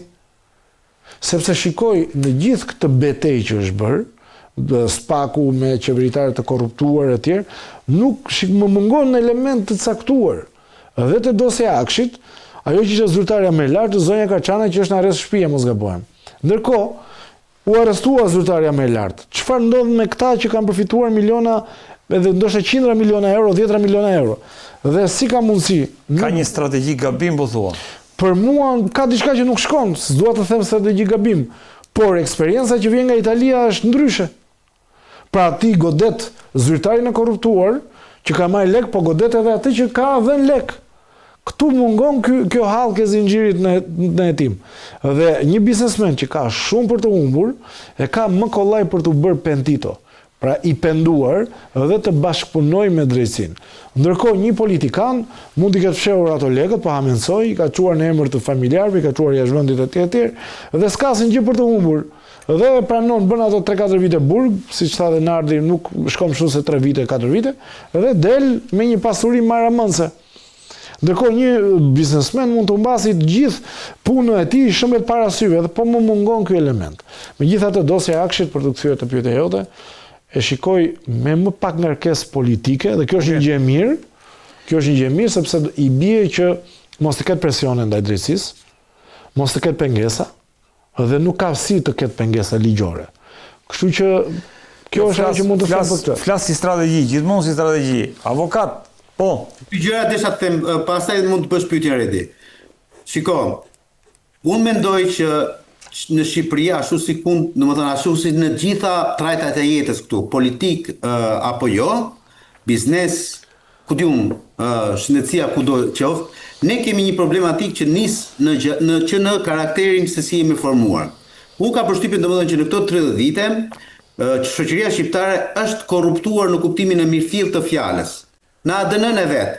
Ose i është, le të themi, përulur korrupsionit. Ai sa gati nuk i bën përshtypje. Duke marrë shkas nga ajo që po thoshte Arber pak më përpara me atë që ka ndodhur në Itali. Po, është e vërtetë që në vitet 90 ka ndodhur në Itali. Por ajo erdhi për shkak të atyre hetimeve kurajoze të Falcones dhe Borsellinos. Pra u deshën një le themi, disa karajfila në një atë dimrin e madh italian të mafjas, të cilët pastaj bën të mundur, domethënë atë manipulite. Në Shqipëri nuk kemi një gjë të tillë akoma. Unë nuk i shoh akoma, pavarësisht se ata 20 prokurorët e Spakut, 3-4 veta edhe për shkak të njohjes që kam mund t'i ndryshoj. Shumë njerëz mund të thonë, po i njeh ke prandaj domethënë të volit të thuash kështu. Jo, i njoh profesionalisht e kam fjalën. Dhe mund të jenë njerëz me të vërtet shumë të respektuar, kurajoz, por nuk mjafton ret. Këtu me të vërtet duhet të ketë një grupim njerëzish 10-15 në shumë fusha të jetës, të cilët janë vërtet idealist kundër korrupsionit, sepse ndryshe nuk bëhet ky vend. Dhe një gjë shumë e rëndësishme. Në të gjithë Europën ku ne duam të shkojmë, dhe në atë Amerikën e Madhe, e kam shpjeguar edhe një herë tjetër, krimet e korrupsionit e kanë marzhin e dënimit shumë herë më të lartë se çdo krim tjetër. Madje në Amerikë dhe në Britani, krimi i korrupsionit të ret barazohet me vrasjen. Pra ti, në qoftë se kapësh si zyrtar i korruptuar, ti mund të dënohesh 25, 30, 35 vite. Pra një lloj sikur të kishe bërë një vrasje dhe një personi dhe të ishte faktuar vrasja. Pse e kanë bërë një gjë të tillë? Sepse vetëm në këtë lloj mënyre luftohet korrupsioni. Pra kujt tjetri kupton që unë po korruptova, po u mora me korrupsion, mund të shkoj 15 apo 20 vite në burg, atëherë shtytet. Atëherë fillon dhe domethënë dhe mendon. Kurse kur mendon që ama për shkelje barazisë tjetër, punë e madhe, vepër penale 4 vite burg, nuk bën as i ditë burg sepse shërbim prove mirëpafshim, ndërkohë që në ana tjetër mund të ketë bërë një dëm të jashtëzakonshëm shtetit. Të jashtëzakonshëm. Vetëm Ministria e Zonjës Balluku ka pasur në këto vite, 5-6 vite, 12 miliard. 12 miliard euro buxhet. Pra në këto 5-6 vite të fundit që i ka trajtuar Ministria e Zonjës Balluku. Nuk po them që i ka vjedhur zonja Balluku, po them që i ka trajtuar. Tani, kur ti ke një vepër penale korruptimi që e ke të vështirë edhe ta faktosh. Dhe për korruptimi si vepër penale nuk shkon më shumë se 7 apo 8 vite, po është normal që të kesh korrupsion në këtë lloj farfeje. Normal që ty çdo funksionar i madh, ku sa ngrihet në mëngjes thot tani ç'a do vjedh sot. Avokat, ajo që dua të kuptoj unë është, dhe dakord jam, po unë dua të rri tek le të themi tek një ajo që e konsideroj çështjen kryesore të asaj që po diskutojmë. Apo ecën SPAK me vendosmëri drejt njerëzve të cilët janë realisht burimet kryesore të korrupsionit, apo shkon SPAK me vendosmëri drejt tyre, apo politika, në rastin konkret Partia Socialiste që ka dhe votat në parlament, do të ndaloj SPAK për të realizuar atë objektivin që i ka vendosur vetes. Partia Socialiste teorikisht dhe për ne viventët, për ne të gjallët, për ne që e shohim, nuk ka për ta bërë kurrë atë sepse nuk i volit domethënë që të ketë një përplasje me Brukselin zyrtar dhe me Washingtonin. Por praktikisht ka bërë, po bën dhe do bëj të gjitha intrigat e mundshme që ta kontrollojë atë institucion. Sepse po të ishte kundërta, Rama nuk do kishte asnjë lloj problemi që kërkesës të disa të asokohet të Dumanit tani të Klodian Braos për të zgjatur mandatin e prokurorit SPAK-ut. Pikërisht për faktin se e ka parë se çfarë mund të bëjë ky institucion, prandaj nuk do që t'u zgjasin mandatin. Tjetra është fakti që, dhe një herë po e them, ata 20 prokuror janë shqiptarë, nuk vinë nga Marsi. Dhe janë njerëz që jetojnë këtu. Dhe janë të korruptueshëm ashtu si kundër gjithë pjesa tjetër e shoqërisë. Dhe unë jo pa qëllim shpeshet kam thënë që të ndershmit idealistët në atë institucion maten me gishtat e njerëz dorë, madje ndoshta nuk janë as 5 nga 20 që janë aty. Sepse pjesa tjetër janë krejt për mua, krejt prokuror, krejt normal, madje disa prej tyre nuk do të ishin fare as në prokurori, jo më te SPAK-u, do të ishin hequr nga vetingu. Ndërkohë, avokat, për ta vazhduar në të njëjtën linjë, Malizi ka marrë, le të themi, një bonus tjetër, ka përcyer dhe një hap që e ka lënë pas Shqipërinë në raport me integrimin. A e vlerëson këtë një mesazh të Brukselit zyrtar për qeverinë e kryeministit Rama në raport me vendimin që kjo e fundit mori për Ballukun? Sigurisht është një lloj vlerësimi për qeverinë e Malit Zi, sigurisht është vlerësimi i madh edhe për atë si komb, por nuk duhet të harrojmë dy gjëra. Mali Zi ka qenë vazhdimisht përpara nesh në integrimin me Bashkimin Evropian. Dhe po ta shikosh ti, mjafton domethënë të kalosh Muriqanin apo Hanin e Odit e kupton diferencën e shtetit. Ti kupton diferencën qafan në Mbllate, jo më në podgorisë e Muriqan. Ka qenë para nesh, po shpejtësia me cilën ka ecur prej 2025-s të paktën hapja e kapitujve dhe mbyllja e disa prej tyre është realisht e habitshme. Po pra prandaj po them, kurse neve nuk kemi bërë asgjë, vetëm i kemi hapur kapitujt. Po për të mbyllur ajtë se flasim, se rëndësishme është i mbyllësh, jo t'i hapësh. Dakord, po problemi është a jemi tek një mesazh i Europës dhe Brukselit. Atëherë, kjo është analizë si thua politiko-juridike. Unë nuk besoj përkundrejt asaj që thotë Rama, që Ramës i intereson që Shqipëria të bëhet pjesë e Europës. Lere çfarë, e diun që të më kundërshtoj Albri këtu. Të jesh pjesë e Europës do të thotë që ti të dorëzosh çelësat e shtetit tënd në një lloj kontrolli nga ana e Brukselit zyrtar. A mendon ti domethënë që Rama dëshiron që ta kontrollojë Brukselin zyrtar, por ti pate fondet e IPARD-it këtu dhe i bëre lesh e li. Ai sa u detyrua Brukseli zyrtar të ka thënë sot ka dhënë urdhër, më kthe 33 milionë euro të atyre që konsiderohen abuzime nga fondet e IPARD-it për bujqësinë. Pra ti mendon domethënë që Edi Rama dhe jo vetëm kërkon që ta kontrollojë dikush, po jo më harroje. Për te asaj që thot në publik që ne do ta çojmë Shqipërinë në Europa 2030 e bla bla historia të këtilla. Po të donte që ta çonte Shqipërinë në Europë. Ishte shumë e kollajt vlla.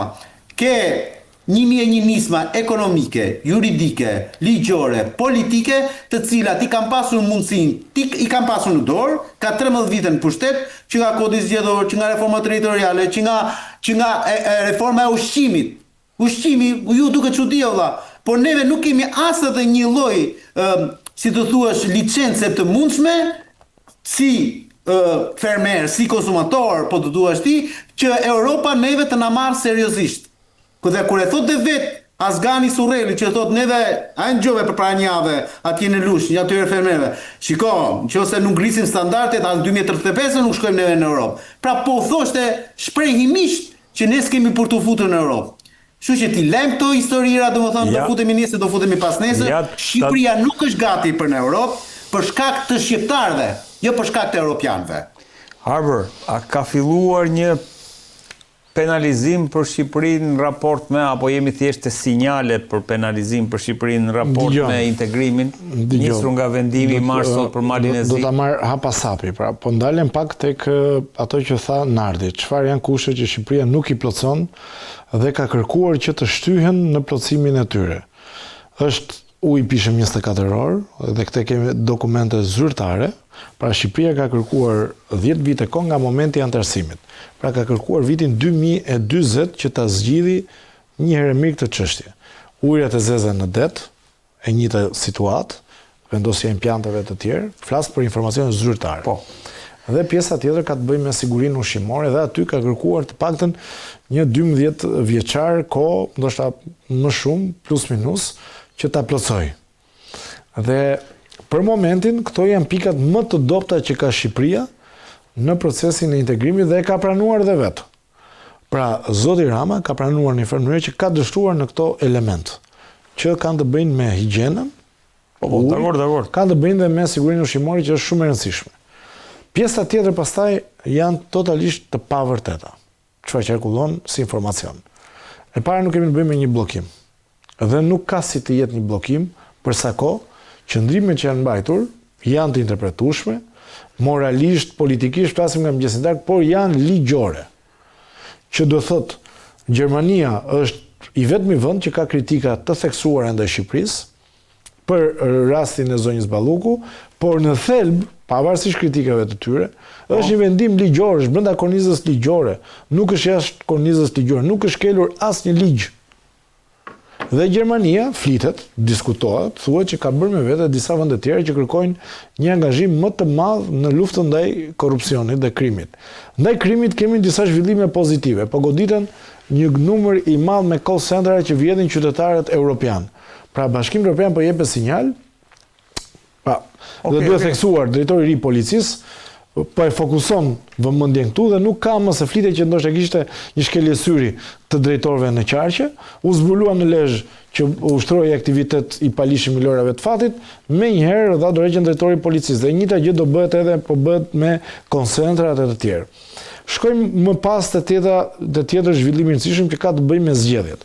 Shqipëria nëse do ketë një, po themi jo bllokim, sepse bllokim nuk mund të ketë, po nëse do ketë një kriter, plus do jenë zgjedhjet e vitit 2027. Nuk ka asnjë kriter tjetër që mund të ketë, sepse pavarësisht gjithave, drejtësia e re, SPAK-u konsiderohet si pasaporta kryesore në procesin e integrimit. Ka kapur shumë zyrtar, ka arrestuar shumë të tjerë, por në fund të ditës është një organ hetues. Dhe një organ hetues nuk ka të drejta të pakufizuara.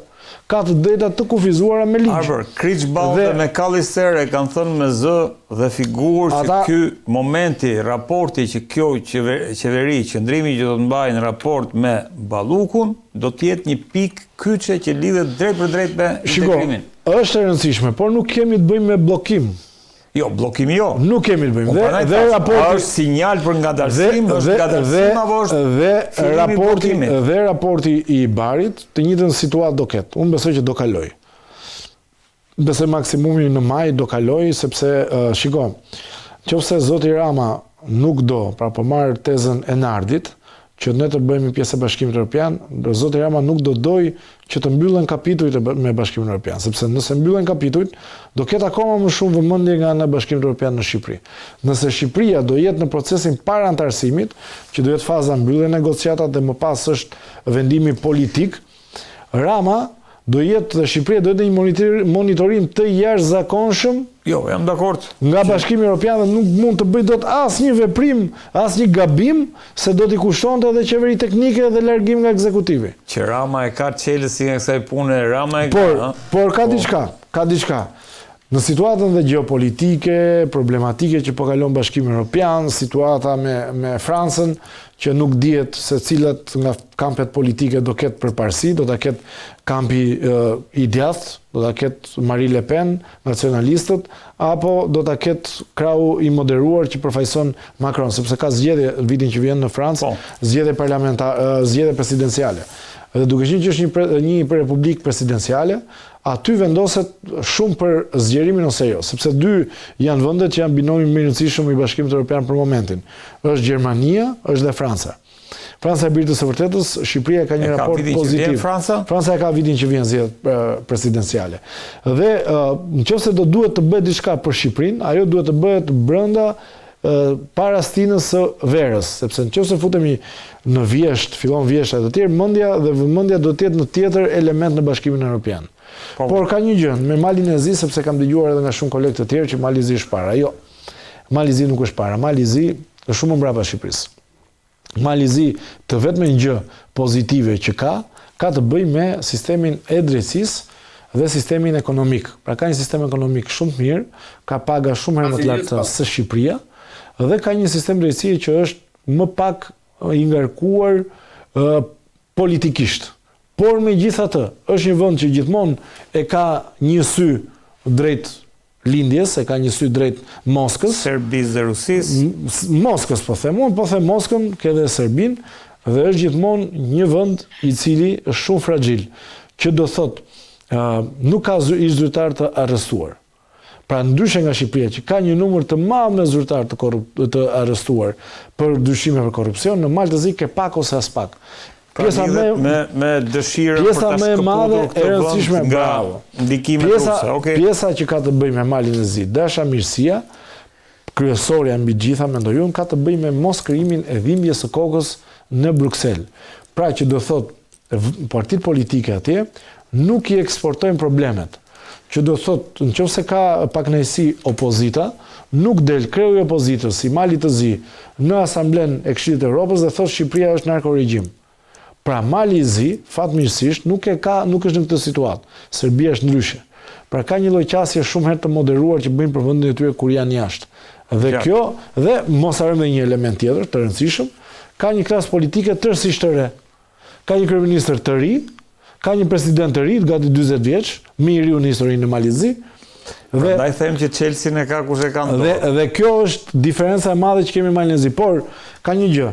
Vende slave që na rrethojnë, janë vende që kanë të gjitha probleme me fqinjët, kanë probleme me kishën, kanë probleme me orientimin e tyre. Një këmbë në lindje, një këmbë në perëndim. Shqipëria ka vetëm një problem, miku im, një problem, nuk ka më shumë korrupsion se kanë këto vende. Por Shqipëria bën më shumë zhurmë, harxhon më shumë para në Bruksel, harxhon më shumë para në Washington dhe problemet dhe debatet që ka brenda i eksporton jashtë. Dhe fakti që eksporton jashtë bën të duket sikur këtu po bëhet nami dhe shqetësohen shumë vendet e Bashkimit Evropian ose disa prej tyre shqetësohen për rastin Balluku, që rasti Balluku dhe unë kam qenë dhe jam shumë kritik me mbrojtjen politike që bëri zoti Rama, por është ligjore, është brenda kuadrit ligjor më zotri. Si mundet të bllokohet një vend ose një majorancë se merr një veprim ligjor? Nuk ka kuptim, nuk ka sens. Pse duhet penalizohen shqiptarët sepse është vendim ligjor? Po të jetë antiligjor, atëherë po. Nëse politik, po gjithsesi, avokat. Në vendet korruptuar kanë, se sa Shqipëria nuk ka. Jo, avokat, se do dalë këtu se nuk kemi kohë. Jemi në konkurrencë me Bosnjën ndoshta. Po më të korruptuar se sa ne, nuk ka. Avokat, nuk dua të rri këtu, Arber, nuk dua të rri këtu. Avokat, ndërkohë prap do jemi te drejtësia, se si duket drejtësia është shënjuesi politik i zhvillimeve në Shqipëri. Alesia Balliu, që është një nga ka qenë nënkryetare e forumit rinor, ka vendosur që ta çojë situatën e Partisë Demokratike sërish në gjykat me akuzën që nuk po respektohet Neni Basha i miratuar pikërisht nga zoti Berisha. Ajo thotë që zoti Berisha nuk është më kryetar, zoti Noka si sekretar i përgjithshëm të marrë në dorë drejtimin e partisë deri për të organizuar zgjedhjet, duke bllokuar kandidaturën e zotit Berisha për shkak se sipas statutit ai sot nuk është më kryetar. Si e vlerëson këtë lëvizje? Ka dy qera këtu. Nga pikpamja juridike fillimisht. Çfarë politike? Jo, politike pastaj. Politike, është lëvizje, shiko, kjo është një lëvizje shumë e fortë. Kjo është lëvizje shumë e fortë dhe Nardi e kupton, e di shumë mirë peshën e kësaj lëvizje. Dy qera shumë të rëndësishme. E para prodhon alibin e radhës së zotit Berisha dhe këtu zoti Berisha fërkon duart. Tani, e filloj me juridike në avokat, pastaj dalim... Juridike, po ta them që është një pikë e statutit, statuti dorëzohet në gjykat, është me detyrim përcaktim, kjo nuk është në vullnetin e njërës apo tjetrës, dhe ky statuti dorëzuar në gjykat për çdo EFT të mundshme dhe parti politike, teorikisht dhe praktikisht do duhet të lexohet dhe të ndiqet gërm për gërm. Në rasti konkret, Partia Demokratike pas 11 dhjetorit 2021 dërgoi statutin e ri në gjykat, u regjistrua ky statut dhe në atë statut është shtuar pika 8 e neni 46, në të cilin thuhet që kryetari i partisë në rast se nuk e sjell këtë parti forcën, nuk e sjell në qeverisje, është i detyruar që t'i jap dorëheqje të menjëhershme, të parevokueshme dhe i ndalohet rikandidimi për sërish në zgjedhjet për kryetar. Kështu e ka shkruar Zesnit Bardh vetë zoti Berisha. Madje ka qenë ai që e ka mbrojtur me istikam këtë pikë të statutit. Edhe sot e kësaj dite po thuash e mbron. E thot bën kështu është. Pra do mjaftonte që një gjyqtar, tani nuk dua ta amendsoj, do mjaftonte që një antar i Partisë Demokratike, si në rastin konkret e zonjushës Alesia Balliu, që ta kërkonte një sigurim padije në gjykat, në lidhje me këtë nen të statutit, dhe teorikisht dhe praktikisht gjithë procesi zgjedhor për zgjedhjen e kryetarit të Partisë Demokratike bëhet nul. Si nul? Bëhet nul, juridikisht po flas. Sepse Partia Demokratike mund të vazhdojmë të bëj zgjedhjet. Problemi është që kur ti bëj zgjedhjet, do të duhet domethënë që ato që del nga zgjedhjet, pra atë vendim që del nga zgjedhjet, do duhet që ta shkojë dhe ta ratifikojë sërish në gjykatë. Po. Kur ta ratifikojë sërish në gjykatë, nuk do t'i shkruhet emri Sali Berisha si kryetar më i Partisë Demokratike. Ashtu si ku ndodhte, po ta mbash mend ti, në 2022-2023, ku pavarësisht se zoti Basha kishte dhënë dorëheqje si kryetar partie, emri i tij ishte në regjistrin e partive politike si kryetar i Partisë Demokratike. Pra nuk ishte zoti Berisha, po ishte zoti Basha. Sepse nuk ishte depozituar në gjykat një vendim ku të tregojë mënyra e zgjedhjes së kryetarit të ri. Po do mbetet zoti Berisha kështu, se zoti Basha dhe pasi dha dorëheqjen mbeti si... Mbetet, por në qoftë se gjykata merr një sigurim patije, atëherësh kalojmë në një aspekt juridik tjetër.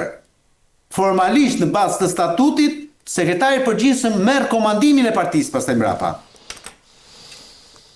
Në qoftë se, thash dhe një herë tjetër, do kërkohet sigurim pa dije. Pra janë dy gjëra të rëndësishme. Sigurimi i padisë dhe padia në themel. Sigurimi i padisë është ai që ndalon në mënyrë eksponenciale të menjëhershme Berishën në rastin konkret për të kandiduar, juridikisht po flas, dhe zoti sekretari i përgjithshëm merr komandimin e partisë dhe gjykimi në themel është pastaj çështja që interpretimi i neni 46.8 që do shkonte pastaj për tu vlerësuar nga ana e gjykatës. Në të dyja rastet, kjo gjë e fut Partinë Demokratike në një rreth vicioz tjetër, të dëmshëm për mendimin tim, sigurisht, dhe të volitshëm për Sali Berishën. Sepse ka justifikimin gjatë, si shtatë aso kohë në 2023-2024, si shto dhe edhe tani. Ne kishim luftë civile, ne kishim probleme me Bashën, pastaj na vodhi Rama, pastaj do thotë, shiko këto gjykatat e këqija se çfarë po na bëjnë, pra sikur e ka mo Berishën pas një viti apo pas 2 vitesh, domethënë në rrafenjat e tija, para zgjedhjeve lokale të 2027-s, para zgjedhjeve lokale të përgjithshme të 2029-s. Arbër, Partia Demokratike sërish në gjykat, si e lexon politikisht këtë lëvizje, çfarë pasojash do të prodhoj politikisht për Partinë Demokratike kjo lëvizje? Shikom, gjithë të kohë që nga betejë që ka patur zoti Berisha me zotin Basha, i kam bërë një pyetje vetes, edhe akoma nuk e kam përgjigjen, e kam bërë edhe kolegëve të tjerë dhe ende nuk e kam përgjigjen. Si ka mundësi kjo forcë politike në opozit bën kaq shumë armiq? Pra, Enkeleda Libej, grupi i tij që kandiduan në zgjedhjet e kaluara parlamentare djathtas 1912, armiq, demokrat, ish ministra, ish deputet të kësaj force politike, armiq. Zoti Basha, ish kryetari i kësaj force politike me një numër të madh deputetësh që mori me vete dhe me eksponent të rëndësishëm historik të Partisë Demokratike, Azkan Hakra e tjerë, u bën armiq dhe u armiq shumë të egër të partisë të zotit Berisha. Kolegu jon Nardi, kolegë të tjerë, nuk ma kanë dhënë përgjigje në kësaj pyetje. Ore, si ka mundësi një parti të bëj kaq shumë armiq në opozit? Unë e kuptoj, mund të bësh në majorancë, sepse nuk ja bën dot qefin gjithëve. Njëri do shkoj ambasador, njëri do shkoj ministër, njëri do shkoj drejtor, ti nuk ja bën qefin, po e çon diku tjetër. Po e krijon pak kënaqësi. Për shkak se ndan pushtet. Po, pse dikujt jep më shumë, dikujt jep më pak ose si jep fare. Por të bësh armiq në opozit që ti ndërkohë fjalën ke. Mund ta bësh koordinator, mund ta bësh, i the njerëzve do bësh primare. Kush deli parë në primare është në lista. Pastaj kush deli parë në primare tha shiko, po prisë ne s'kemi thënë në lista. Do ta vendosi kryesia. Dhe tani jemi në një situatë të tillë. Apo e flas politikisht, ligjisht e sqaroi Nardi. Pra po flas politikisht. Pra, zonja Balliu ka qenë, unë kam qenë nga ata individ që kam spikatur që në fillim talentin e saj për të bërë debate politike dhe kam promovuar shumë të emisionet që kam patur. Ishte nga njerëzit më të devotshëm ndaj Partisë Demokratike, ndaj zotit Berisha. Gënjeshtrat e tyre e detyruan që të kthehet në të kundër, se njeriu fillon edhe mendon, ore, po mos jam budalla të më talli X ose Y. Dhe unë i bëj pyetjen vetes, ore, ka patur mundësi Partia Demokratike të evitoj shumë probleme që i kanë dalë në të ardhmen, a ka patur mundësi të evitonte me disa vendime pozitive në të kaluarën, Pra, unë nuk po them që zonja Balliu duhet ishte e pare listës të Elbasanit. Por, një pozicion të rëndësishëm në deg mund ta kishte sepse kishte kontribuar në PD-n e Elbasanit për shumë kohë. U largua, u shpall armike, e njëjta gjë ndodhi me zotin Saliani, e njëjta gjë ndodhi me disa eksponentë të tjerë të Partisë Demokratike në Elbasan, e njëjta gjë me disa eksponentë të tjerë të Partisë Demokratike në Durrës. Pra, mua nuk ka gjetur përgjigjen more. Një parti politike që shton listën e armiqve të saj, leadershipi, me individ që kanë qenë brenda vetes dhe njerëz që kanë qenë të gatshëm të sakrifikonin gjithçka për këtë parti. Si mundet një besimtar të devotshëm ta kthesh në një armik të devotshëm? A ka të drejtë ta bëjë këtë? Dhe tani, po ka të drejtë. Ka të drejtë, sepse zoti Berisha ka shkelur atë që ka qenë premtimi i tij kryesor. Listat nuk do t'i bëj kryetari. Kryetarokracia. Neni Basha, qeshte, zgërdhije, i bënde gallata, bënde batuta, e ngacmoni njerëzit në sallë, thoshte, jo, unë zdo ta bëj asnjëherë këtë gjë, thoshte, kjo është shumë herë për demokracinë. Unë kur, asnjëherë. E shkeli. Unë tha, zdo më vidhen asnjëherë votat, si mund të vidhen votat mua, se Bashës ja vidhin votat. Madje tha, për 6 muaj, 1 vit, demokratët janë pushtet. Iku dhe kjo. Ka shkelur të gjitha premtimet që ka bërë demokrat me fillimisht, le shqiptarëve. Kështu që zonja Balliu ka të drejtë në saj, patjetër që ajo ka një sens protagonizmi në këtë mes, po merr një protagonizm, nuk diskutohet fare kjo gjë, dhe mirë bën. Çfarë ka për të humbur një demokrat i zhgënjur, i cili do ta çojë deri në fund betejën që ka për të vërtetën e vet. Asnjë gjë, dhe si mund ta paragjykoj unë, të them një fjalë të keqe për një individ, pse duhet të mendoj politike, jo juridike Arbër. Pse duhet, po jo, po ka një gjë, për shkelje ligjore, ka qëndrime Ska zgjidhje politike aty. Ë? Aty nuk ka zgjidhje politike Redi. Bravo. Lidhje me shkelja e ligjore. Ta them këtë rasto. Zgjidhje politike me Berishën është shko aty si qeni rrahur dhe ai të duhet tërket pas e mbrapa. Po pra, prandaj. Atë si sa po tha Arbër pak më përpara, po ti e the domethënë këto vitet e fundit. Arbër, që nga 1991-shi, PD-ja e drejtuar nga zoti Berisha, çdo 4-5 vite, para çdo plan 5 vjeçar, kanë nxjerrë ca armiq. Gramos Pashko, Neritan Ceka, Beni Mami, Genspollo, Rina Peshpia, kuti unë, pa fund, a Spartak Ngjela, së fundi pastaj nxori këta të Durrësit, nxori erdhi tek pjesa domethënë e më vonshme me grupin e Bashës, pra, do ti edhe Asit Patozi dhe Josefina Topalli, po të duhesh ti, sepse po të donte Berisha, ata do ishin në listë në 2017. Pra ka pasur atë parti, de facto e ka drejtuar vetëm zoti Berisha. Është pronë e tia. Dhe atija nuk i bëhet vonë fare. Nardi, unë nuk e kuptoj, jam dakord. Jam shumë dakord me këto që ti the, por ma jep realisht një shpjegim se ti e një dhe më mirë se mua nga brenda atë forcë politike. Si ka mundësi e shtojnë listën e armiqve në një kohë që ju duhet të shtohet lista e miqve, më miku im. Sepse nuk i intereson gjë tjetër përveç se të mbaj fronin e asaj partie. Dhe njëherë, o Arbër, zoti Berisha është në ngrysje të jetës së tij biologjike, si çdo njeri në fund ditës se vjen dhe mosha për çdo gjë. Ai sot po mendon se si unë të gjej pasarsin tim, po pasarsi duhet jetë një qenie rrahur më burg.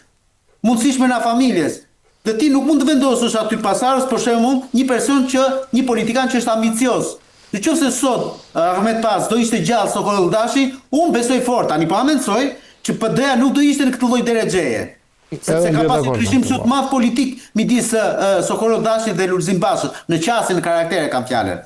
Ore, po ti si është e mundëm, Ervin Salianin deri dje i shkonje në burg në Fier dhe thoshe ky është i burgosur politik, edhe sot i thua domethënë që është të robi i Suel Çelës. Kur ndërkohë ke në krah që edhe bërë deputet atë që realisht me firmën e tij i dha babait Suel Çelës rinovimin e kontratës në Elbasan për tregun më burg. Dhe atë këshilltaren që votoi kundër, Doris Madhi, që braktisi sallën, atë e përjashtove dhe e quajte si u ka punuar për armikun.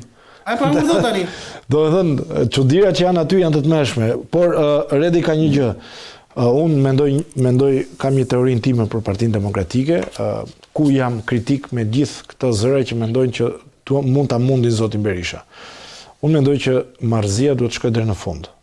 që do thotë zoti Berisha duhet ta çojë deri në fund marrëzinë e tij, t'i japi Ramës. Ka fuqi ta çojë. Ka fuqi ta çojë. Pjesa tjetër janë të pafuqishme për ta penguar. T'i japi Ramës edhe mandatin e 5, t'i japi dhe vetes përjetësinë në krye të PD-s, t'i binde një statuj dhe ta çojë deri në fund, sepse ka një gjë. Në qoftë se mbahet një sistem i ngritur nga zoti Berisha, nuk është më vetëm faji i tij që mbahet sistemi në këmbë. Pra mbahet një parti totalisht e mbyllur, një parti që nuk ka hapje, nuk ka risi, nuk ka asnjë gjë të re. Nëse mbahet në këmbë, nuk është më faji i zotit Berisha. Sepse ne jemi kritik me zotin Berisha, por në fund të ditës ai është një lider i cili ka dhënë sukses asaj force politike, madje suksese më të madhe ka patur vetëm kur ka qenë ai në krye të saj. Tashmë faji nuk është i atij, faji është i atyre që janë përreth tij. Që do thotë për mua, ai është i qartë. Mbaroj analizën. Zoti Berisha është i qartë. Do të jetë në krye të PD-s, ka ato probleme që i kemi thënë me Nardin shumë herë dhe mendon që vetëm ai mund të jetë zgjidhja. Ai është në rregull, miku im. Problemi është këta që janë afër ti, nuk ja thon. Kjo ka dhe votat, ëh.